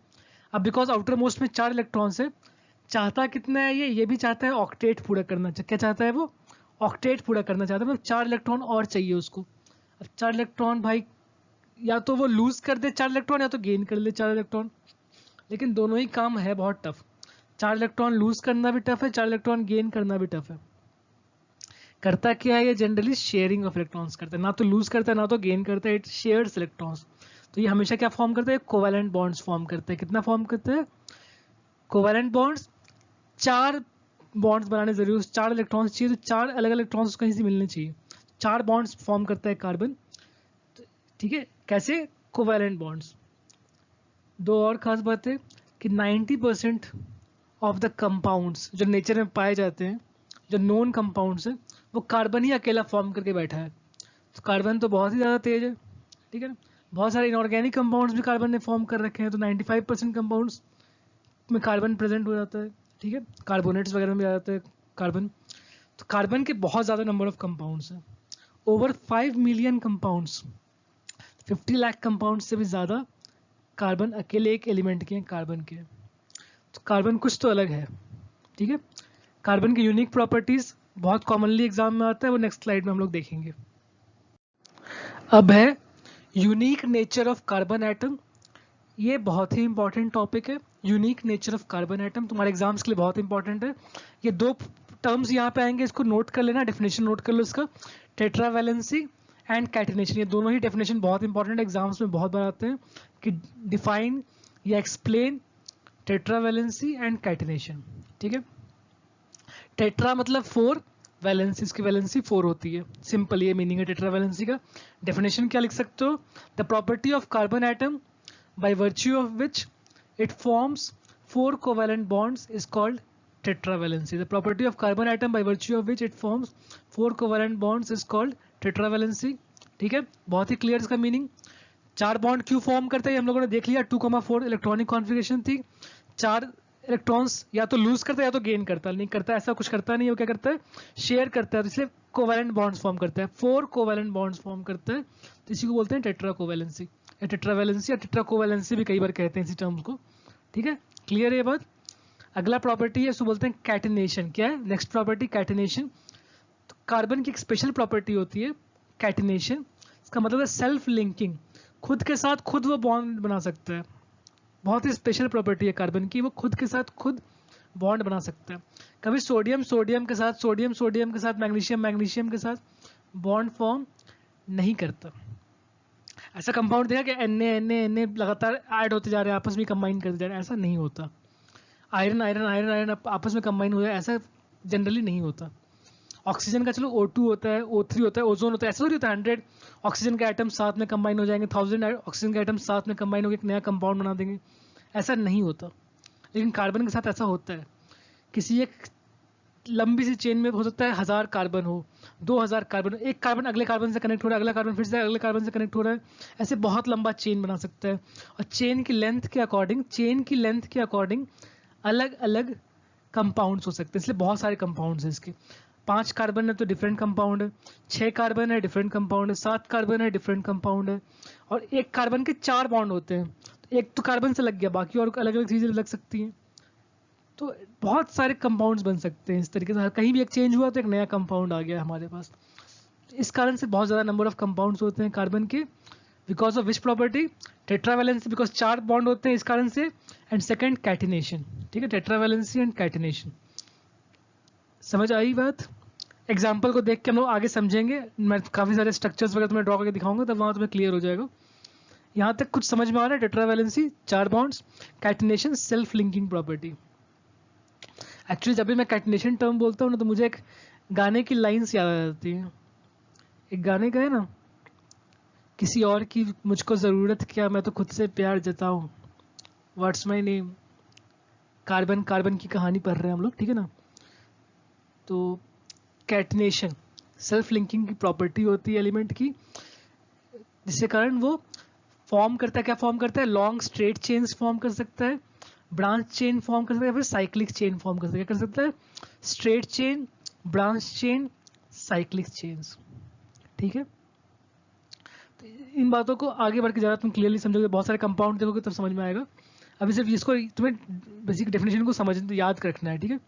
स्ट्रेट चेन कैसे दिखाई देते हैं, ब्रांच चेन कैसे दिखते हैं, साइक्लिक चेन्स कैसे दिखते हैं, आने वाले स्लाइड्स में तुम बहुत ही सारे एग्जांपल्स देखने वाले हो, उनका नाम खुद से लिखना सीखोगे तुम कि नोमेनक्लेचर कैसे करते हैं इसका, और भी बहुत सारी चीज़ें सीखोगे, ठीक है। आज ही क्लास में नहीं, लेकिन बहुत कुछ आगे आके सीखे होंगे हम लोग, ठीक है। आज हम लोग सिर्फ सीखेंगे 3-4 मेन चीज़ें हम लोग सीखेंगे आज। तो यूनिक प्रॉपर्टीज ऑफ कार्बन हम लोगों ने देख लिया, टेट्रावैलेंसी कैटनेशन हम लोगों ने देख लिया। आने वाले स्लाइड्स में हम लोग सीखेंगे मॉलिक्यूलर फार्मूला कैसे लिखते हैं ऑर्गेनिक कंपाउंड्स के, स्ट्रक्चरल फार्मूला कैसे लिखते हैं ऑर्गेनिक कंपाउंड्स के, और साथ में कंडेंस्ड फार्मूला कैसे लिखते हैं ऑर्गेनिक कंपाउंड्स के। तुमको नया लैंग्वेज सीखते हो ना, नए लैंग्वेज को तुम जब सीखते हो तो उसकी ग्रामर सीखनी पड़ती है कि उसको कैसे बोलना है, किसके साथ क्या कंबाइन होना चाहिए। तो ऐसी कुछ चीज़ें 3-4 टर्म्स होते हैं ऑर्गेनिक केमिस्ट्री के, structural formula, molecular formula, condensed formula, ये लिखना हम लोग सीखेंगे अभी आने वाले स्लाइड्स के अंदर। और डिफरेंट कंपाउंड्स देखेंगे, कंपाउंड्स की क्लासेस के बारे में पढ़ेंगे कि कौन से कंपाउंड्स को हम लोग क्या बोलते हैं। कुछ को हम लोग बोलते हैं हाइड्रोकार्बन्स, ठीक है, कुछ को हम लोग बोलते हैं एल्कोहल्स, ठीक है, कुछ को हम लोग बोलते हैं एल्डिहाइड्स, कुछ को हम लोग बोलते हैं कीटोन्स। तो किसको अल्कोहल बोलेंगे, किसको एल्डिहाइड बोलेंगे, किसको कीटोन बोलेंगे, किसको हाइड्रोकार्बन्स बोलेंगे, ये सारा कुछ हम लोग देखने वाले हैं अभी, ठीक है। तो अब है कि कार्बन कंपाउंड्स कैसे फॉर्म करता है, how does carbon form compound, ठीक है। तो कार्बन कंपाउंड फॉर्म करता है बाय बॉन्डिंग। कैसे फॉर्म करता है, बाय बॉन्डिंग। किस टाइप का बॉन्ड बनाता है, नॉन पोलर कोवैलेंट बॉन्ड्स। कैसे बॉन्ड्स बनाता है carbon, non polar covalent bonds, ठीक है। तो पहले एक केस में हमने देखा, यहाँ जो तुम्हारे पास स्ट्रक्चर बना हुआ है, यहाँ पे क्या है, बीच में कार्बन बना हुआ है, कार्बन सी लिखा है, सी मतलब कार्बन है, ठीक है। इसके चारों तरफ में दिख रहा होगा क्रॉस बने हुए हैं, ये क्रॉस वाले जो हैं वो इलेक्ट्रॉन्स हैं कार्बन के, क्रॉस वाले क्या हैं, इलेक्ट्रॉन्स हैं कार्बन के, ठीक है। और जो डॉट है वो इलेक्ट्रॉन्स हैं हाइड्रोजन के, डॉट वाले हाइड्रोजन के इलेक्ट्रॉन्स हैं, क्रॉस वाले कार्बन के इलेक्ट्रॉन्स हैं। इसको हम लोग बोलते हैं इलेक्ट्रॉन डॉट डायग्राम। क्या बोलते हैं इसको हम लोग, इसको हम लोग बोलते हैं इलेक्ट्रॉन डॉट डायग्राम। ये भी केमिकल बॉन्डिंग में सीखते हैं हम लोग, ठीक है ना। केमिकल बॉन्डिंग में सीखते हैं कि किस तरीके से बॉन्ड फॉर्म होता है। अब कार्बन को चाहिए थे, कार्बन के पास हैं 4 इलेक्ट्रॉन्स, जो 4 क्रॉसेस दिख रही हैं, उसको चाहिए 4 एक्स्ट्रा इलेक्ट्रॉन, कौन देगा, हाइड्रोजन के पास 1 इलेक्ट्रॉन था, उसको 2 इलेक्ट्रॉन चाहिए होता है एक्चुअली, क्योंकि फर्स्ट शेल कंप्लीट करना चाहता है वो, तो फर्स्ट शेल में 2 ही इलेक्ट्रॉन्स होते हैं, तो उसको 1 इलेक्ट्रॉन चाहिए। तो ऐसे ऐसे 4 हाइड्रोजन एटम्स आते हैं, कार्बन के पास 4 हाइड्रोजन एटम आते हैं, हर एक के पास 1-1 इलेक्ट्रॉन है। कार्बन के पास 4 हाइड्रोजन एटम्स आते हैं, सबके पास 1-1 इलेक्ट्रॉन है, और फिर ये आपस में शेयरिंग करते हैं। तो हाइड्रोजन, तो अब वो जो शेयरिंग हो गई, तो हाइड्रोजन के पास क्या हो गया, एक डॉट वाला, एक क्रॉस वाला, तो बेसिकली 2 इलेक्ट्रॉन पूरे हो गए उसके। ऐसे हर एक हाइड्रोजन के साथ एक डॉट एक क्रॉस हो गया, तो मतलब उसके 2 इलेक्ट्रॉन्स पूरे हो गए। कार्बन के आसपास देखो तो कितने हो गए, सारे डॉट एंड क्रॉस सारे सबको काउंट कर देंगे, बिकॉज जब शेयरिंग हो गई तो सब दोनों के पार्ट्स आ जाते हैं, वो कार्बन के भी हो गए, वो हाइड्रोजन के भी हो गए। तो कार्बन के पास टोटल 8 इलेक्ट्रॉन्स पूरे हो गए। तो इस तरीके से ऑक्टेट पूरा हो गया, कार्बन की ऑक्टेट कंप्लीट हो गई, वो स्टेबल हो गया by forming non polar covalent bonds with hydrogen, non polar covalent bonds with hydrogen. तो जब भी इस तरीके से बॉन्ड बनता है तो उसको एक स्ट्रेट लाइन से हम लोग रिप्रेजेंट करते हैं। तो कार्बन के साथ एक स्ट्रेट लाइन, हाइड्रोजन मतलब एक बॉन्ड बन गया कार्बन हाइड्रोजन के बीच में। ऐसे कितने बॉन्ड्स हैं, ऐसे 4 बॉन्ड्स हैं, CH CH CH CH, ठीक है। कार्बन हाइड्रोजन के बीच 4 बॉन्ड्स बने हुए हैं, ठीक है। तो कार्बन हाइड्रोजन के बीच में कितने बॉन्ड्स बने हुए हैं, 4 बॉन्ड्स बने हुए हैं। तो ये जो है, ये वाला जो स्ट्रक्चर है बेसिकली, तो ये स्ट्रक्चर है तुम्हारे पास, कौन सा स्ट्रक्चर, ये स्ट्रक्चर है इलेक्ट्रॉन डॉट डायग्राम। एंड जो सेकेंड स्ट्रक्चर जो है, सेकेंड स्ट्रक्चर, ये वाला स्ट्रक्चर, इसको हम लोग बोलते हैं स्ट्रक्चरल फॉर्मूला, क्या बोलते हैं इसको, रेड से जो मार्क कर रखा है उसको हम लोग बोलते हैं स्ट्रक्चरल फॉर्मूला, येलो से जो मार्क कर रखा है उसको हम लोग बोलते हैं इलेक्ट्रॉन डॉट डायग्राम। ठीक है, जो यहाँ पर थर्ड स्ट्रक्चर बना रखा है मैंने, ये बेसिकली तुम्हारे सिलेबस का पार्ट नहीं है, ये थोड़ा हाई लेवल है, ये तुम्हारे काम की चीज़ नहीं है। ये एक्चुअली 3 डायमेंशन में हम लोग रिप्रेजेंट कर रहे होते हैं इसको कि 3 डायमेंशन में कैसे अरेंज्ड है। तुम्हारे बुक में सिर्फ तुम्हें ये 2 स्ट्रक्चर्स दिखाई देंगे, electron dot diagram, structural formula दिखाई देगा, बाकी और कुछ कंडेंस्ड फार्मूला दिखाई देते हैं, वो यहाँ पे नहीं लिखा गया है, वो आने वाले स्लाइड्स में पढ़ेंगे हम लोग। ठीक है ना, क्लियर? ये थर्ड वाला तुम्हारे काम का नहीं है, थर्ड वाला तुम्हारे सिलेबस में नहीं है, तुम्हें थर्ड वाले की ज़रूरत नहीं है। लेकिन एक जो फोर्थ मैंने ड्रॉ कर रखा है, मुझे लगता है कि ये तुम्हारे लिए बहुत यूजफुल हो सकता है। फोर्थ वाला जो है वो तुम्हारे लिए काफ़ी यूजफुल हो सकता है। कैसे यूजफुल हो सकता है? बिकॉज इसको हम लोग बोलते हैं बॉल स्टिक मॉडल। क्या बोलते हैं इसको हम लोग बोलते हैं बॉल स्टिक मॉडल। इसको हम लोग बोलते हैं बॉल स्टिक मॉडल। क्लियर है? तो इंडिया में तो बहुत कम यूज होता है, इसको पढ़ाने के टाइम बहुत कम ही यूज किया जाता है बॉल स्टिक मॉडल्स को। जनरली कुछ बहुत अच्छे प्रोफेसर होते हैं कॉलेज में, वो पढ़ाते हैं बॉल स्टिक मॉडल यूज करके, लेकिन बहुत कम लोग हैं जो पढ़ाते हैं बॉल स्टिक मॉडल से। इससे तुम्हें क्लियर कट समझ आता है कि कैसे 3 डायमेंशन में ये सारा कुछ अरेंज्ड है। तो जो ब्लैक सा दिख रहा है, तो ब्लैक सा जो दिखाई दे रहा है, ब्लैक वाला जो है वो कार्बन है। ब्लैक वाला क्या है? वो कार्बन आइटम है और 4 हाइड्रोजन आइटम्स है। एक उसके ऊपर है हाइड्रोजन आइटम, एक इस तरफ को हाइड्रोजन आइटम, एक इस तरफ को हाइड्रोजन आइटम, एक सामने को हाइड्रोजन आइटम है। ठीक है ना, तो टोटल 4 हाइड्रोजन आइटम है, बीच में कार्बन, ऐसे 4 हाइड्रोजन आइटम्स बने हुए हैं। तो 3 डायमेंशन में कुछ ऐसा दिखाई देता है, कार्बन के साथ 4 हाइड्रोजन आइटम। इसको हम लोग बोलते हैं मीथेन। क्या नाम है इसका? इसका नाम है मीथेन गैस। जो तुमने पढ़ा होगा कहीं पे, ग्रीन हाउस गैस होता है ये। ठीक है ना, तो green house gas methane gas है ये। आ गई बात समझ? तो ये बॉल स्टिक मॉडल काफ़ी यूजफुल होता है। ऐसे मैंने एक और स्ट्रक्चर ड्रॉ कर रखा है जब 2 कार्बन लगे हुए हैं। ठीक है, तो यहाँ पे इलेक्ट्रॉन्स की शेयरिंग कैसे हो रही है वो दिखा रखा है, इलेक्ट्रॉन डॉट डायग्राम, फिर स्ट्रक्चरल फार्मूला, फिर बॉल स्टिक मॉडल। ठीक है, कोई प्रॉब्लम तो नहीं है?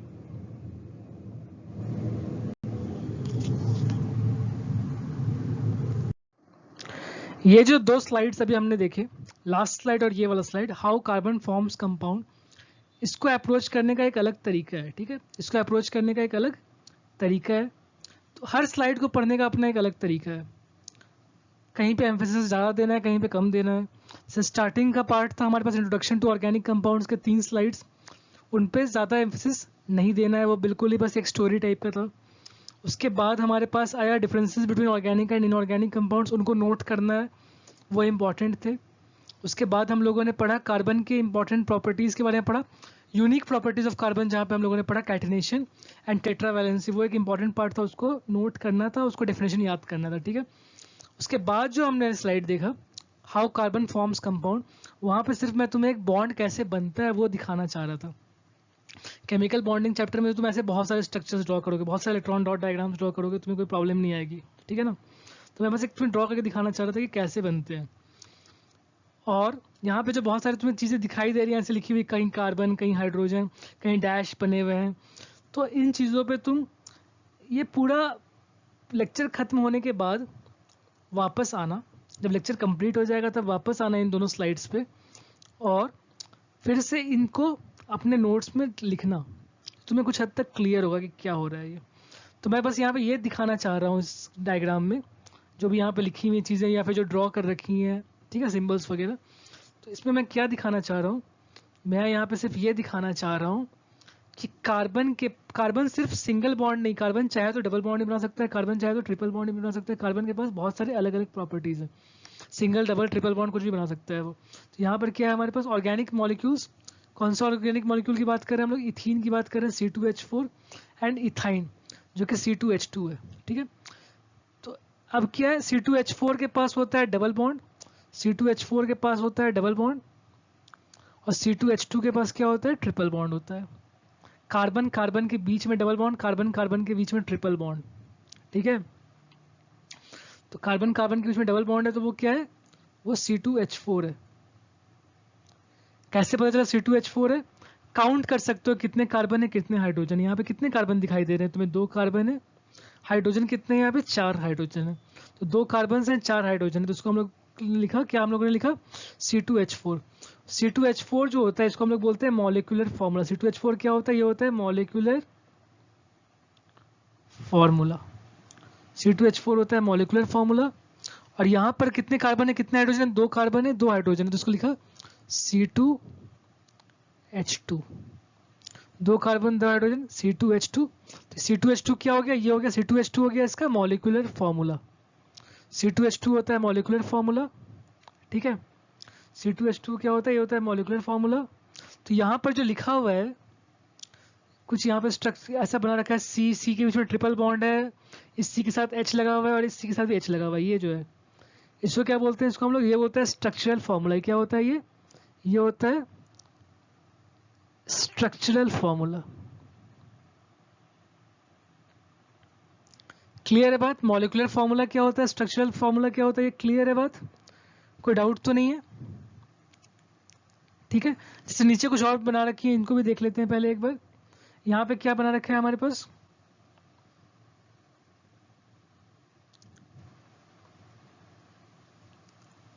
हमारे पास यहाँ पर एक और पेन के पहले तो लिंक ढूंढना पड़ जाता है। हमारे पास एक यहाँ पर दिख रहा है स्ट्रक्चर। इस स्ट्रक्चर के अंदर क्या है, ये जो स्ट्रक्चर है,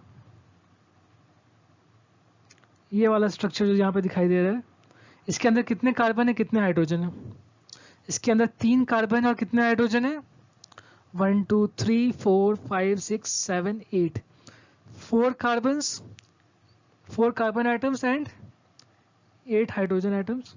इस कारण से इसको हम लोग क्या लिखते हैं, इसको हम लोग लिख सकते हैं कार्बन कितने यहाँ पे 3 कार्बन है, हाइड्रोजन कितने 8 हाइड्रोजन है, 3 कार्बन 8 हाइड्रोजन आइटम। तो इसका मॉलिक्यूलर फॉर्मूला क्या हो गया, C3H8। मॉलिक्यूलर फॉर्मूला क्या हो गया इसका, C3H8। और यहाँ पे जो ड्रॉ कर रखा है, एक कार्बन C के साथ C लगा है, C के साथ C लगा है, एक C के साथ 3 H लगे हुए हैं, अगले C के साथ 2 H लगे हुए हैं, अगले C के साथ फिर से 3 H लगे हुए हैं। इस फॉर्मूला को, इस चीज को हम लोग बोलते हैं स्ट्रक्चरल फॉर्मूला। क्या बोलते हैं इसको हम लोग बोलते हैं स्ट्रक्चरल फॉर्मूला। तो एक हो गया मॉलिक्यूलर फॉर्मूला, एक हो गया स्ट्रक्चरल फॉर्मूला। ये होता है स्ट्रक्चरल फॉर्मूला। C3H8 अगर कहीं पे लिखा है उसको हम लोग क्या बोलेंगे, इसको हम लोग बोलेंगे मॉलिक्यूलर फॉर्मूला। क्लियर हो रहा है मॉलिक्यूलर फॉर्मूला क्या होता है, स्ट्रक्चरल फॉर्मूला क्या होता है, ठीक है। अब नेक्स्ट है ये,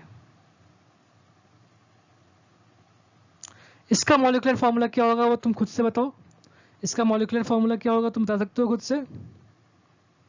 कितने कार्बन है, कितने हाइड्रोजन है, काउंट करो जरा,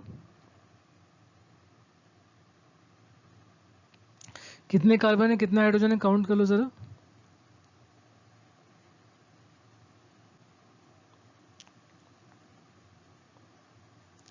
बताओ कितने कार्बन है, कितने हाइड्रोजन है। यहाँ पर हमारे पास 3 कार्बन है तो C3 हो गया। हाइड्रोजन कितने दिखाई दे रहे हैं, 1 2 3 4 5 6, तो हाइड्रोजन हो गए 6, ठीक है, C3H6। तो मॉलिक्यूलर फॉर्मूला क्या है, C3H6। स्ट्रक्चरल फॉर्मूला कुछ ऐसा दिखाई दे रहा है, molecular formula C3H6, structural formula कुछ ऐसा दिखाई दे रहा है। आ रही है बात समझ। तो अभी हम लोग स्ट्रक्चरल फॉर्मूला से मॉलिक्यूलर फॉर्मूला लिखना सीख ले रहे हैं। सिंपल जो हमारे पास बने हुए हैं यहाँ पे डायग्राम्स, उसके थ्रू हम लोगों ने क्या सीखा, हमने सीखा कि अगर स्ट्रक्चरल फॉर्मूला दिया हुआ होगा तो मॉलिक्यूलर फॉर्मूला कैसे लिखेंगे, अगर स्ट्रक्चरल फॉर्मूला दिया होगा तो मॉलिक्यूलर फॉर्मूला कैसे लिखेंगे, ये हमने सीख लिया, ठीक है। अगला जो है ये तुम खुद से बताओगे, ये मैं नहीं बताऊंगा, ये तुम खुद से करना सॉल्व। और इसका मॉलिक्यूलर फॉर्मूला तुम मुझे लिख करके इसकी फोटो खींच कर मुझे तुम व्हाट्सएप पे भेजना कि इसका मॉलिक्यूलर फॉर्मूला क्या बनेगा। ये तुम एक बता दोगे तो मुझे समझ आ जाएगा, तुम्हें क्लियर हो गया ये कि मॉलिक्यूलर फॉर्मूला, स्ट्रक्चरल फॉर्मूला कैसे लिखा जाता है, स्ट्रक्चरल फॉर्मूला से मॉलिक्यूलर फॉर्मूला कैसे लिखते हैं, ये तुम समझ गए हो। मुझे मैं ये मान लूंगा अगर तुमने ये लिख लिया। आ गई बात समझ। तो यहाँ पे खास बात क्या थी, यहाँ पे खास बात ये थी कि कार्बन कार्बन के बीच में, कहीं कहीं पे कार्बन के बीच में क्या होता है, कहीं पे कार्बन के बीच में एक ऐसा बॉन्ड दिखाई देता है, इसको कहते हैं कार्बन कार्बन सिंगल बॉन्ड। कहीं पे कार्बन के बीच में 2 ऐसे दिखाई देते हैं डंडे, उसको हम लोग बोलते हैं, 2 लाइंस बने होते हैं, उसको हम लोग बोलते हैं कार्बन कार्बन डबल बॉन्ड। कहीं पे कार्बन कार्बन के बीच में ऐसे 3 दिखाई देती है, इसको बोलते हैं कार्बन कार्बन ट्रिपल बॉन्ड।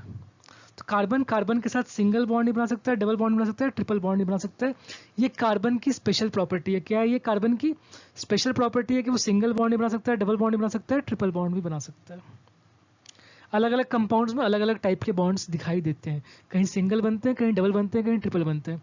सबके अलग अलग नाम है, हर सबकी क्लास को अलग बोलते हैं कि ठीक है डबल बॉन्ड वालों का एक नाम दे रखा है कि जहाँ डबल बॉन्ड होंगे उसको हम लोग एल्कीन्स बोलते हैं। क्या बोलते हैं उसको हम लोग बोलते हैं एल्कीन्स। जहाँ ट्रिपल बॉन्ड है उसको हम लोग बोलते हैं एल्काइंस। ठीक है, जहाँ कार्बन कार्बन डबल बॉन्ड क्या बोलेंगे उसको एल्कीन्स। जहाँ कार्बन कार्बन ट्रिपल बॉन्ड उसको हम लोग बोलते हैं alkynes. Carbon carbon single bond है तो हम लोग उसको एल्केन्स बोलते हैं नॉर्मली। यहाँ तक क्लियर है बात? यहाँ तक किसी तरह कोई प्रॉब्लम तुम्हें? ये बातें समझ में आ रही है?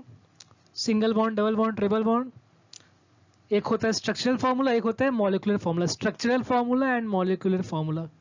यहाँ तक क्लियर हो गया सब कुछ? मॉलिक्यूलर फार्मूला से कैसे स्ट्रक्चरल फार्मूला लिखते हैं ये एक अलग कहानी है, ये अभी तुरंत नहीं कर रहे हम लोग स्ट्रक्चरल फार्मूला से मॉलिक्यूलर फार्मूला लिखना सीख ले रहे हैं पहले, जो सिंपल काम है। फिर स्टेप बाय स्टेप थोड़ा लेवल बढ़ेगा हमारा, फिर हम लोग मॉलिक्यूलर फार्मूला से स्ट्रक्चरल फार्मूला भी लिखना स्टार्ट कर देंगे। और इनफैक्ट एक मॉलिक्यूलर फार्मूला के लिए different different structural formula possible होता है। एक ही मॉलिक्यूलर फार्मूला के लिए different different structural formula possible हो सकता है। ठीक है, आओ अब आगे बढ़ते हैं।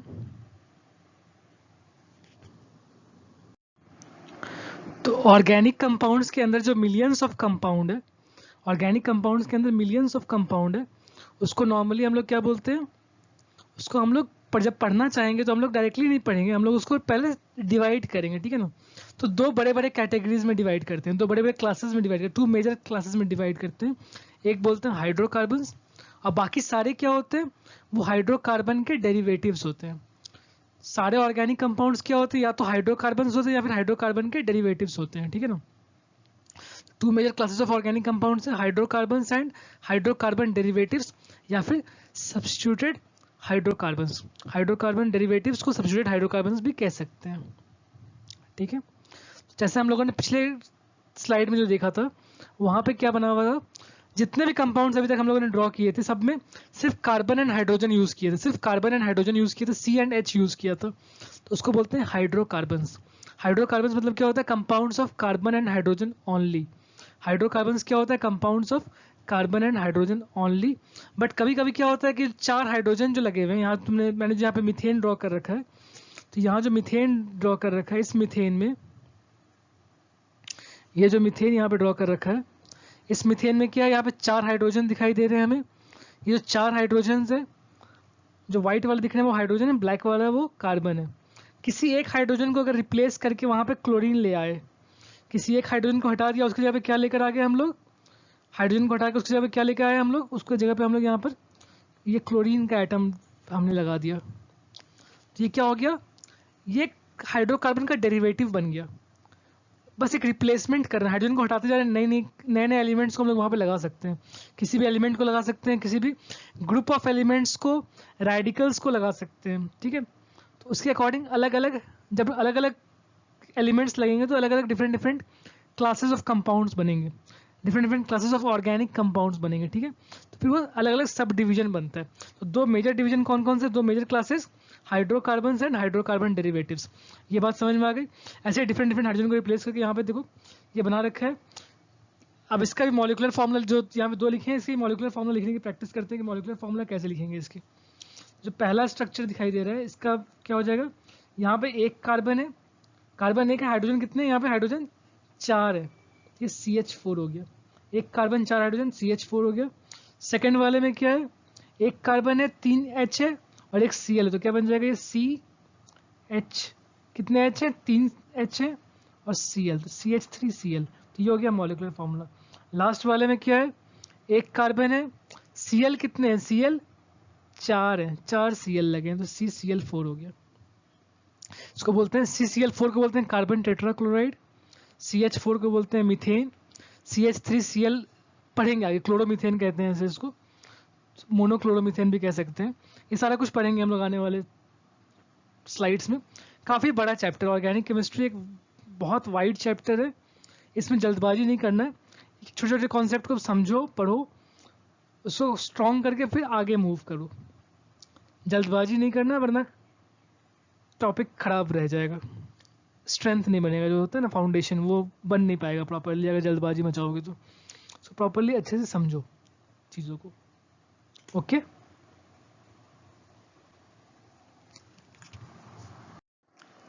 अब हाइड्रोकार्बन्स को थोड़ा डिस्कस कर लेंगे हम लोग, ठीक है ना। तो इसके जो तीनों फार्मूलाज थे, कौन कौन से फार्मूलाज थे? Structural formula, molecular formula, condensed formula. Structural formula, molecular formula हम लोगों ने थोड़े बहुत देखे हैं। कंडेंस्ड फार्मूला और एक जनरल फार्मूला अभी हम लोग पढ़ने वाले हैं। इसके साथ ही हम लोग आज की क्लास को कंप्लीट करेंगे by studying the general formula, condensed formula, और थोड़े बहुत मैं तुम्हें क्वेश्चंस दूंगा जिसके सॉल्यूशन तुम्हें भेजने होंगे। उसके साथ हम लोग आज की क्लास को एंड कर देंगे। तो ये स्लाइड बेसिकली एक रिवीजन टाइप का ही है। हाइड्रोकार्बन्स क्या होता है? Compounds of carbon and hydrogen only. सिर्फ कार्बन एंड हाइड्रोजन ही यूज करने और कोई और एलिमेंट यूज नहीं होना चाहिए। Compounds of carbon and hydrogen only को हम लोग क्या बोलते हैं? Hydrocarbons. Compounds of carbon and hydrogen only को हम लोग बोलते हैं हाइड्रोकार्बन्स। 3 कैटेगरी के होते हैं हाइड्रोकार्बन्स। हाइड्रोकार्बन्स फर्दर 3 कैटेगरी में डिवाइडेड है। कौन से 3 कैटेगरीज में हाइड्रोकार्बन्स डिवाइडेड है? Alkanes, alkenes, alkynes. Hydrocarbons 3 categories में डिवाइडेड है, एल्केन्स, एल्कीन्स, एल्काइंस। एल्केन्स में क्या होता है?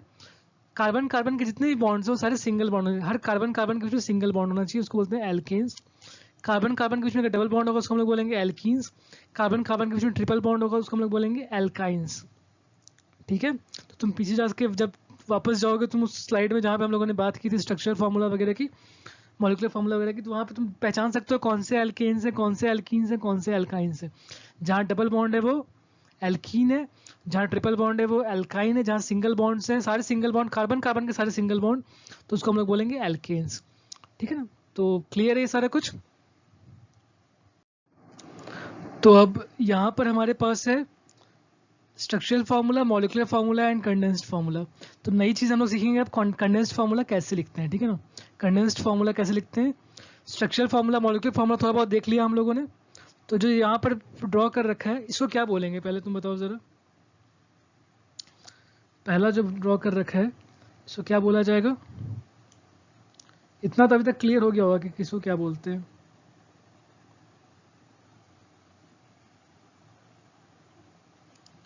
तो ये जो है बेसिकली इसको क्या बोलेंगे? ये जो है क्या बोलेंगे इसको? इसको बोलेंगे स्ट्रक्चरल फार्मूला। ठीक है, और इसमें 3 कार्बन है, 8 हाइड्रोजन है, तो इसलिए मॉलिकुलर फार्मूला हो गया C3H8।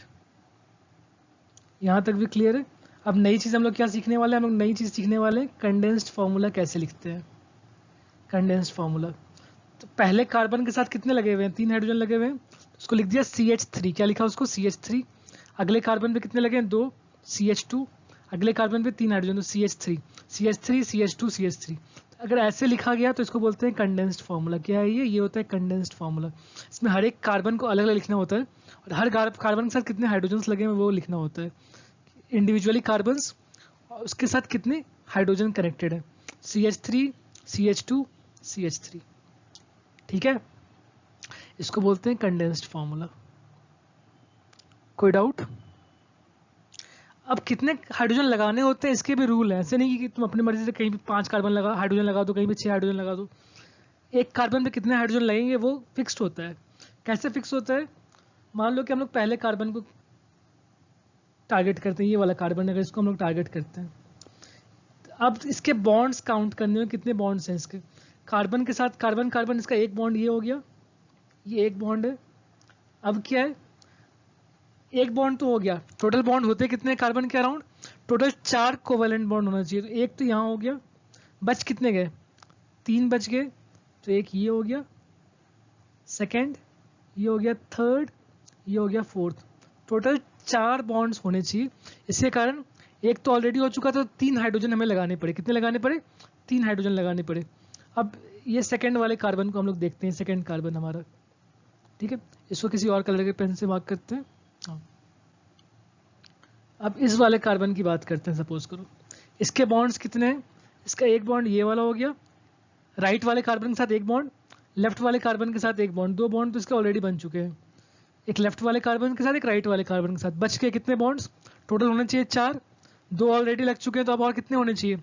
2 और होने चाहिए, तो इस कारण से एक ये बॉन्ड और एक ये बॉन्ड, टोटल कितने बॉन्ड बन गए इसके पास, 4 बॉन्ड इसके कंप्लीट हो गए। तो इसकी वैलेंसी 4 वैलेंसी इसकी पूरी हो गई, 4 वैलेंसी पूरे हो गए, 4 बॉन्ड्स कंप्लीट हो गए इसके। बात समझ में आया? ऐसे ही अगले कार्बन के साथ है कि उसका एक बॉन्ड लेफ्ट वाले के साथ है, बच गए कितने, 3 और, तो 3 हाइड्रोजन के साथ कनेक्ट होना जरूरी है। इसलिए पहले वाले कार्बन के साथ 3 हाइड्रोजन है, बीच वाले के साथ 2 हाइड्रोजन है, लास्ट वाले के साथ 3 हाइड्रोजन है, तो CH3 CH2 CH3। ये होता है कंडेंस्ड फार्मूला। मॉलिक्यूलर फार्मूला क्या हो गया, टोटल कार्बन कितने, टोटल हाइड्रोजन कितने, C3H8। और स्ट्रक्चरल फार्मूला तो दिख ही रहा है, कोई प्रॉब्लम नहीं है स्ट्रक्चरल फार्मूला लिखने में। स्ट्रक्चरल फार्मूला लिखने में किसी को कोई प्रॉब्लम, क्लियर है? स्ट्रक्चरल फार्मूला कैसे लिखना है, मॉलिक्यूलर फार्मूला कैसे लिखना है, कंडेंस्ड फार्मूला कैसे लिखना है।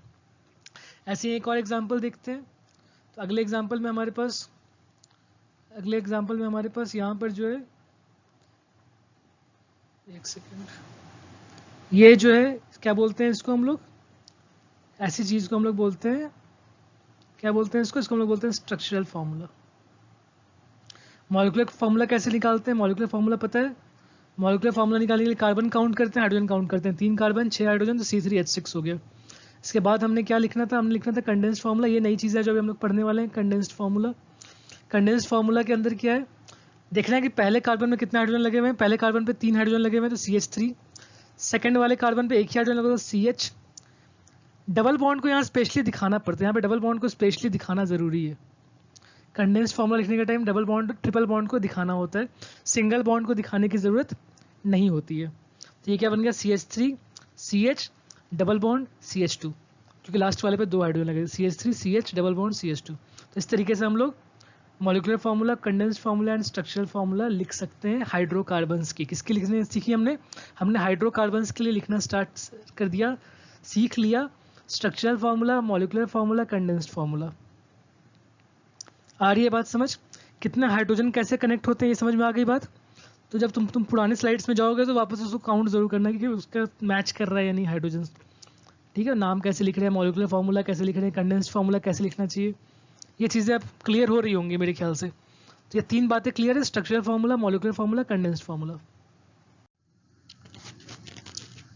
तो अब यहाँ पे क्या है, यहाँ पर हमारे पास है जनरल फार्मूला फॉर हाइड्रोकार्बन्स। तो ये एक इंपॉर्टेंट टॉपिक है, जनरल फार्मूला फॉर हाइड्रोकार्बन्स। तो हाइड्रोकार्बन्स का जनरल फार्मूला होता है जो तुम्हें याद होना चाहिए कि जनरल फार्मूला कैसे है हाइड्रोकार्बन्स का। इससे तुम आइडेंटिफाई कर सकते हो कि अगर कहीं फार्मूला लिखा है तो वो एल्केन है या एल्कीन है या एल्काइन है, पहचानने में भी काम आता है। और अगर तुम्हें नंबर ऑफ कार्बन आइटम्स बताए तो वहाँ से तुम फार्मूला लिख सकते हो। फार्मूला क्या है, फार्मूला देखो ध्यान से, नोट कर लो इसको, क्या क्या फार्मूला है। पहला फार्मूला है फॉर एल्केन्स, फार्मूला क्या है, CnH2n+2। पहला फार्मूला है CnH2n+2, ये एल्केन्स के लिए होता है, CnH2n+2। n है number of carbon atoms, 2n+2 number of hydrogen items, CnH2n+2। तो अगर मान लो कि मैंने कहा कि तुम्हें 3 कार्बन आइटम्स चाहिए, कितने कार्बन आइटम्स, 3 कार्बन आइटम्स अगर चाहिए होगा तो n की वैल्यू हो जाएगी 3। तो एल्केन कौन सा हो जाएगा, एल्केन के अंदर हो जाएगा CN, n का मतलब 3 हो गया, H2n+2 मतलब क्या हो जाएगा 2 टाइम्स 3+2। तो ये क्या बन गया, ये बन गया C3H6+2 कितना होता है 8। तो तुम पुराने स्लाइड्स में अगर जाओगे तो देखोगे कि हमने जब भी ड्रॉ किया था C3H8 तो वो एक एल्केन बन रहा था, यानी कार्बन कार्बन के बीच में सिंगल बॉन्ड्स बन रहे थे। क्या बन रहे थे, कार्बन कार्बन के बॉन्ड बीच में सिंगल बॉन्ड बन रहे थे। सेकेंड फॉर्मूला है हमारे पास किसके बारे में, फॉर एल्कीन। सेकेंड फॉर्मूला है फॉर एल्कीन्स CnH2n। क्या है, CnH2n। यहाँ अगर n की वैल्यू 3 पुट करेंगे तो क्या बन जाएगा C3H6। तो अगर 3 कार्बन रखेंगे, एल्कीन लिखने की कोशिश करेंगे तो अपने आप क्या बन के आएगा हमारे पास, 3 कार्बन के साथ 6 हाइड्रोजन, C3H6 बन जाएगा। तुम पुराने स्लाइड्स में देखना कि हमने ड्रॉ कर रखा है ये स्ट्रक्चर C3H6, तो वो एल्कीन था। एल्कीन क्यों था, बिकॉज कार्बन कार्बन में डबल बॉन्ड था वहाँ पे। अगर एल्काइन ड्रॉ करना चाहेंगे हम लोग, 3 एल्काइन ड्रॉ करना चाहेंगे हम लोग 3 कार्बन के साथ, तो वो कैसा बनेगा वो मैं ड्रॉ करके दिखाता हूँ तुम्हें। एल्काइन का फॉर्मूला क्या है, एल्काइन का फॉर्मूला है CnH2n-2। इस फॉर्मूला के हिसाब से क्या होना चाहिए, कितने हाइड्रोजन चाहिए वो लिख लेते हैं पहले। कार्बन कितने हो गए, n की वैल्यू 3 रखते हैं, हाइड्रोजन कितने मिलेंगे 2n-2, 2 टाइम्स 3 -2, 6 - 2 कितना होता है 4, तो यानी C3H4 होना चाहिए। अब मैं इसका स्ट्रक्चर ड्रॉ करने की कोशिश करूंगा। कितने कार्बन है हमारे पास? 3 carbon, 3 carbon, 1 carbon, 2 carbon, 3 carbon, total कितने कार्बन हो गए? 3 कार्बन हो गए। क्या है नाम, क्या है इसका? एल्काइन। एल्काइन जब बोलते हैं तो मतलब क्या होना चाहिए? एल्काइन का मतलब क्या होना चाहिए कि ट्रिपल बॉन्ड होना चाहिए। यहाँ पे मान लो ये ट्रिपल बॉन्ड ड्रॉ कर लिया हमने, किसी एक में ट्रिपल बॉन्ड होना चाहिए। तो अगला क्या होगा? वो सिंगल बॉन्ड ही रहेगा। कार्बन कार्बन के बीच में एक ट्रिपल बॉन्ड होना चाहिए, तो अगला जो है वो सिंगल बॉन्ड ही होगा। अब इसके हाइड्रोजन पूरे करते हैं। पहले कार्बन के कितने बॉन्ड्स हो गए? पहले कार्बन के 3 बॉन्ड्स ऑलरेडी हो चुके हैं। कितने बच गए? एक ही बॉन्ड बचा, तो इसलिए एक ही हाइड्रोजन इसके साथ कनेक्ट होगा। समझ आया कैसे कनेक्ट किया? बिकॉज 3 बॉन्ड ऑलरेडी हो चुके थे, एक ही बचा, तो एक हाइड्रोजन, एक बॉन्ड लगाया हमने हाइड्रोजन के साथ। अब ये बीच वाले कार्बन को देखते हैं, इससे कितने बॉन्ड कंप्लीट हो चुके हैं? इसके लेफ्ट के साथ 3 बॉन्ड है, राइट के साथ 1 बॉन्ड, टोटल कितने हो गए? काउंट करो, 1 2 3 4, टोटल 4 बॉन्ड कंप्लीट हो चुके। तो इसके साथ कोई भी हाइड्रोजन नहीं आएगा, इसके साथ बीच वाले के साथ कोई भी हाइड्रोजन नहीं आएगा। लास्ट वाले को देखते हैं, इसका एक ही बॉन्ड है लेफ्ट वाले के साथ, एक सिंगल बॉन्ड बना हुआ है लेफ्ट वाले के साथ। कितना बच गया? एक बना हुआ है, कितना बच गए? टोटल होने चाहिए 4, 3 बच गए, तो यहाँ पे एक H लगेगा, यहाँ भी एक H लगेगा, यहाँ भी एक H लगेगा। तो इस तरीके से हम लोग स्ट्रक्चरल फॉर्मूला लिख सकते हैं एल्काइन का, जिसके पास 3 कार्बन आइटम्स है। Alkyne with 3 carbon atoms. Count करो हाइड्रोजन कितना है तुम्हारे पास? हाइड्रोजन आ गए 4, इसलिए ये बन गया C3H4। तो यानी हमारा चेक हो गया कि हमारा फॉर्मूला ठीक है। फॉर्मूला के हिसाब से भी हमारे पास आ गया C3H4, और हमने जब स्ट्रक्चर लिखा तो स्ट्रक्चर में भी C3H4 ही बन के आया। आ गई बात समझ?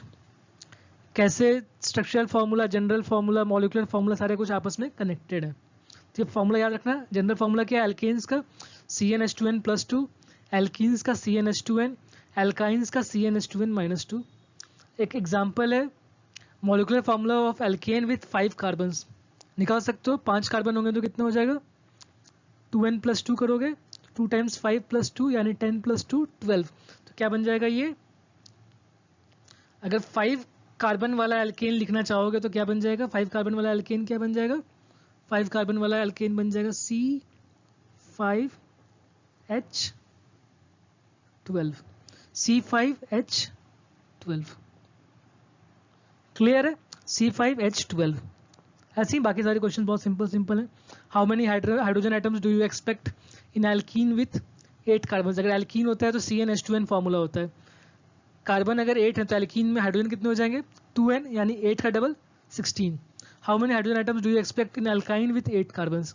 अगर कार्बन 8 होंगे एल्काइन के अंदर तो कितने हाइड्रोजन बनेंगे? 2n-2। पुट करोगे तो वैल्यू आ जाएगी 14। ऐसे ही अगर लास्ट पार्ट में क्या है हमारे पास? लास्ट पार्ट में पूछा है कि how many hydrogen atoms do you expect in alkane with 8 carbons? तो एल्केन में अगर 8 कार्बन्स यूज करेंगे तो कितने हाइड्रोजन बनेंगे? 2n+2, 2 × 8 + 2 यानी कि 16 + 2 यानी 18 हो जाता है। क्लियर है? कहीं कोई डाउट? कोई भी डाउट होगा तो पूछना जरूर, मुझे मैसेज जरूर भेजना व्हाट्सएप पे। ओके,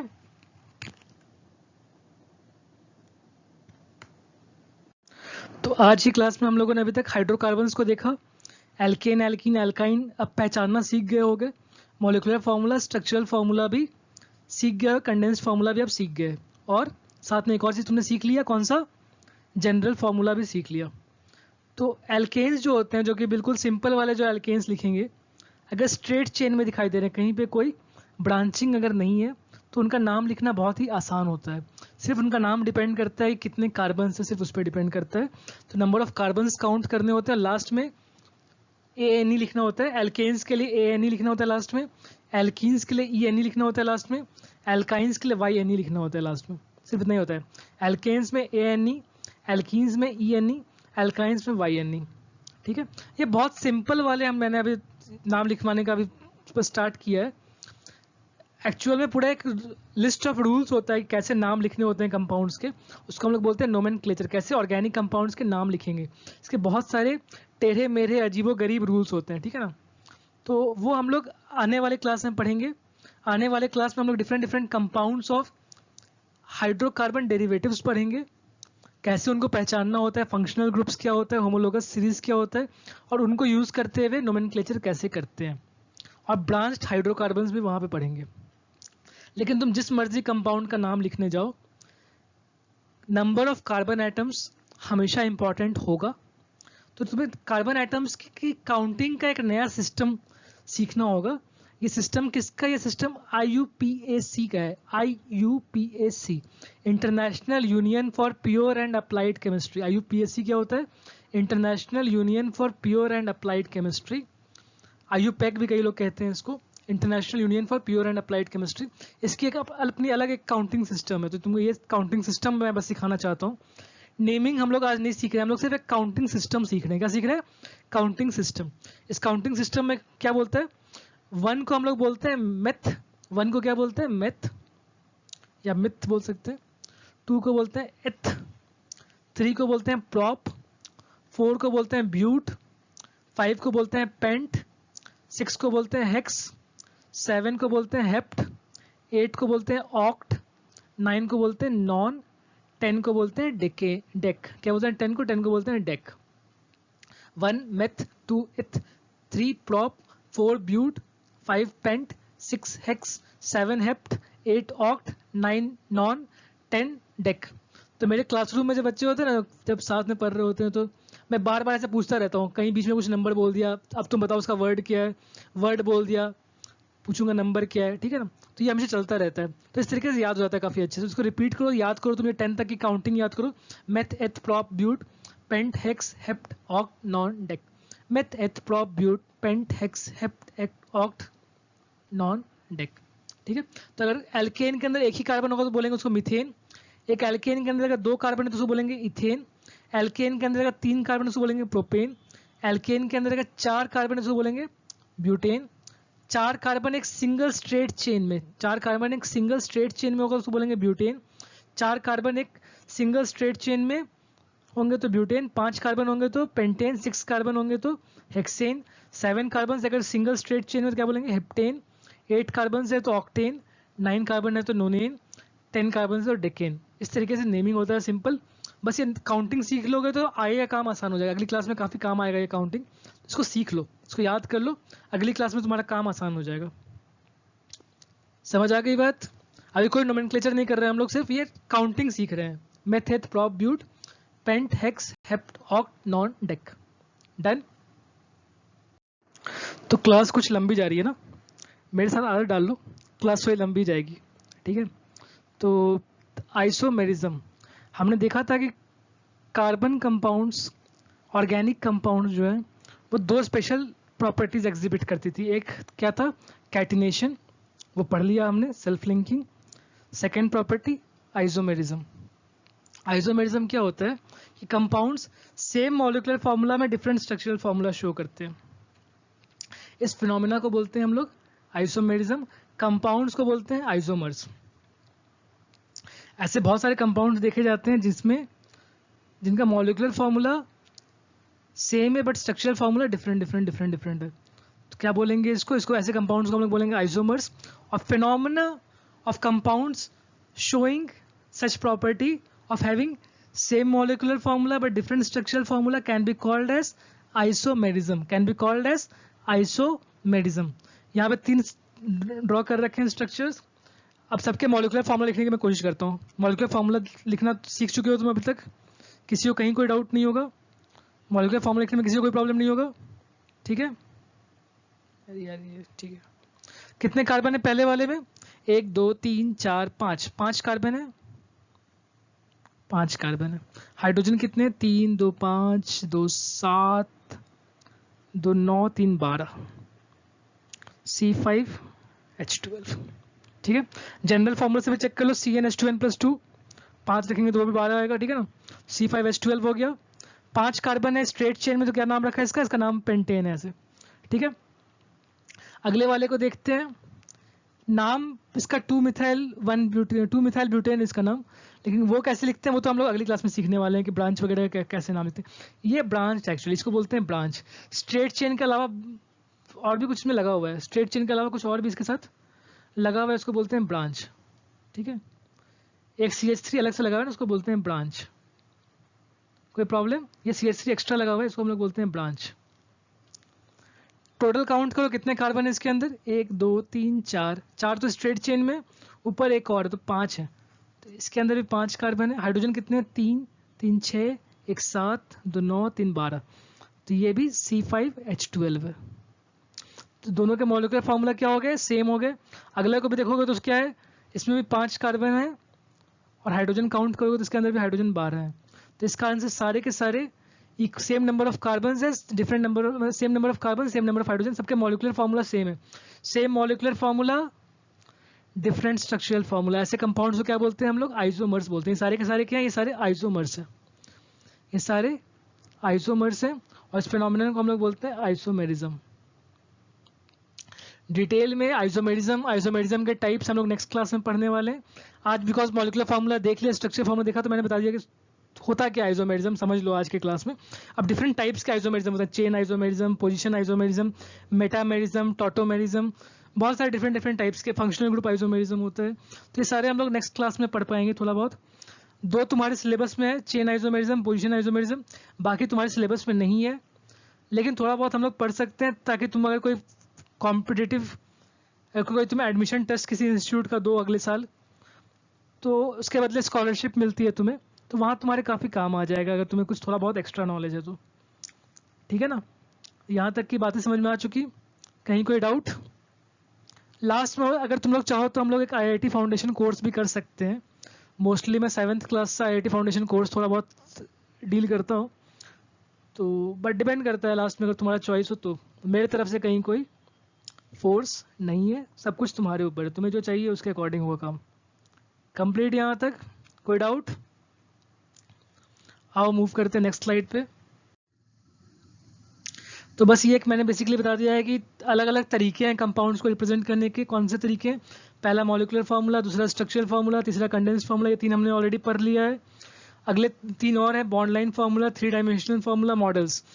तो ये जो पहले 3 फार्मूलाज हैं, मॉलिक्यूलर फार्मूला, स्ट्रक्चरल फार्मूला और कंडेंस्ड फार्मूला, ये तुम्हारे सिलेबस के अंदर है।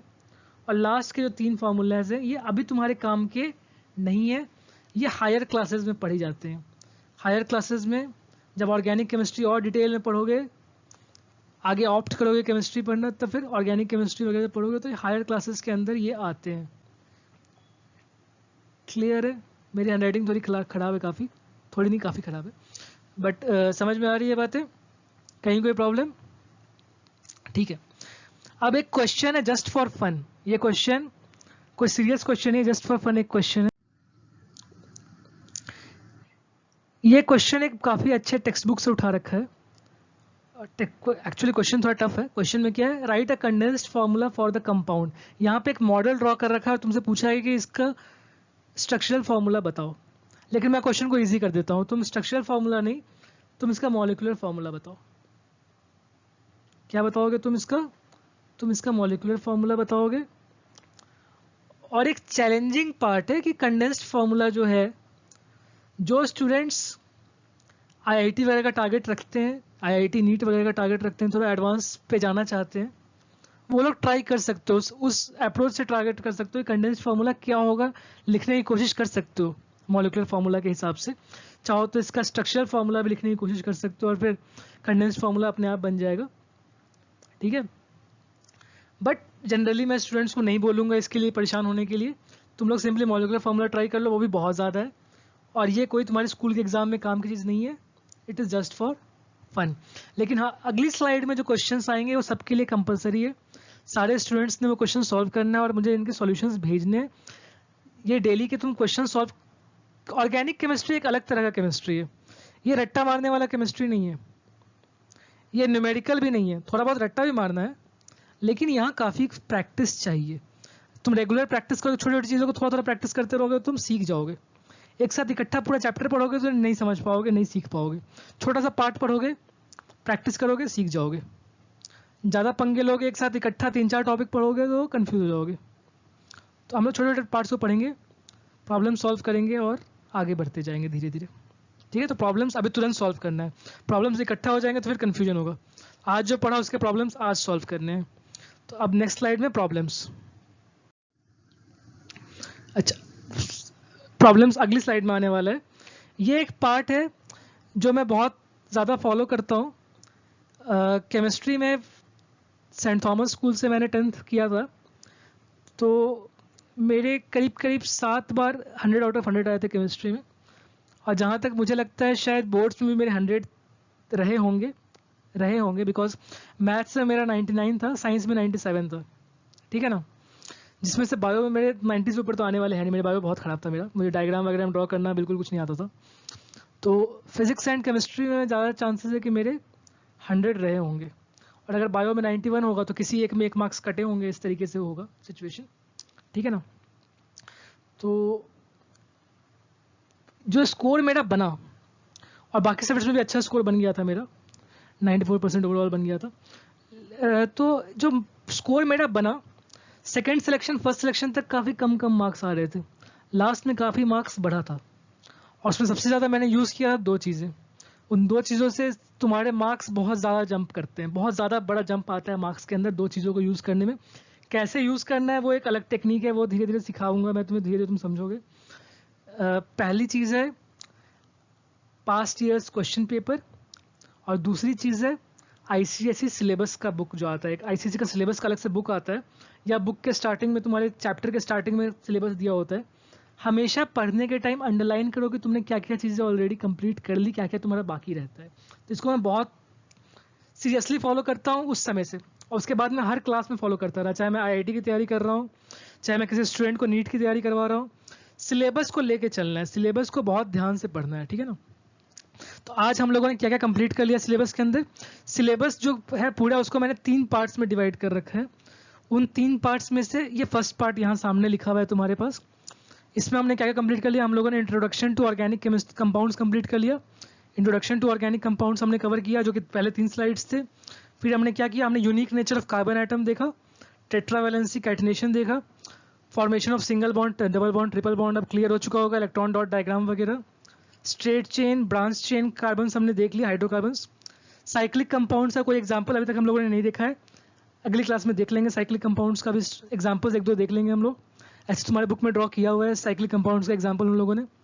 साइक्लिक कंपाउंड्स थोड़े एडवांस लेवल में होते हैं, वो 10th के लेवल में नहीं पढ़ा जाता, 12th के लेवल में भी बहुत कम पढ़ते हैं, बहुत कम साइक्लिक कंपाउंड्स। उसके आगे के क्लासेस में साइक्लिक कंपाउंड्स पढ़े जाते हैं, साइक्लिक, बाईसाइक्लिक, ट्राईसाइक्लिक सब कुछ आएगा, लेकिन अभी नहीं, बाद में जाके आएगा, ठीक है ना। अब क्या है इसके बाद, structure of compounds with single, double bond, triple bond, isomerism ये देख लिया, समझ लिया। Structure of compounds with single, double bond, triple bond, isomerism देख लिया हमने। होमोलोगस सीरीज आज हमने नहीं डिस्कस किया है, ये फंक्शनल ग्रुप के साथ कनेक्टेड है, फंक्शनल ग्रुप और होमोलोगस सीरीज फैमिलीज ये अगली क्लास में आएगी। और हमने क्या देखा, एल्केन, एल्कीन, एल्काइन का सीरीज देख लिया। प्रॉपर्टीज का ग्रेडेशन रिलेशनशिप नहीं पढ़ा है, वो सेपरेट एल्केन, एल्कीन, एल्काइन का चैप्टर स्टार्ट होगा, टॉपिक स्टार्ट होगा, वहाँ हम लोग पढ़ेंगे। मॉलिक्यूलर फार्मूला हमने सीख लिया अच्छे से, काफ़ी अच्छे से सीखा मॉलिक्यूलर फार्मूला। नोमेनक्लेचर आज हमने कवर नहीं किया है, थोड़ा बहुत उसका जो बेसिक जो होता है रूट वर्ड्स वो सीख लिया, बट नोमेनक्लेचर आज हमने कवर नहीं किया है, वो आने वाली क्लास में करेंगे, ठीक है। तो आज की क्लास के लिए इतना कंटेंट काफ़ी है। टोटल 6 से 7 लेक्चर लगेगा कंप्लीट करने में, 6-7 लेक्चर में तुम्हारा ऑर्गेनिक केमिस्ट्री कंप्लीट हो जाएगा। क्लियर है, डन। ये तो मेरे मेहनत वाला काम कंप्लीट हो गया, मैंने समझाया पढ़ाया। अब तुम्हारा काम स्टार्ट होता है प्रॉब्लम्स फॉर टुडे। आज के लिए जो जो क्वेश्चंस है तुम्हारे, इनको तुम्हें अटेम्प्ट करना है, ठीक है। तो इन क्वेश्चंस को अटेम्प्ट करके तुम सॉल्यूशन भेजना।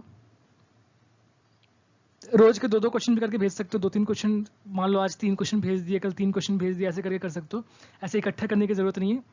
शाम का टाइम सेट है हमारा 8:30 PM पे, सॉल्यूशन भेज देना। कोई क्वेश्चन अगर नहीं क्लियर हो रहा है कि इस क्वेश्चन का मीनिंग क्या है तो पूछ लेना, मैं तुम्हें एक्सप्लेन कर दूंगा, ठीक है। डेली ये क्वेश्चन डेली सॉल्व करते जाओ, उसको कंपाइल मत करना।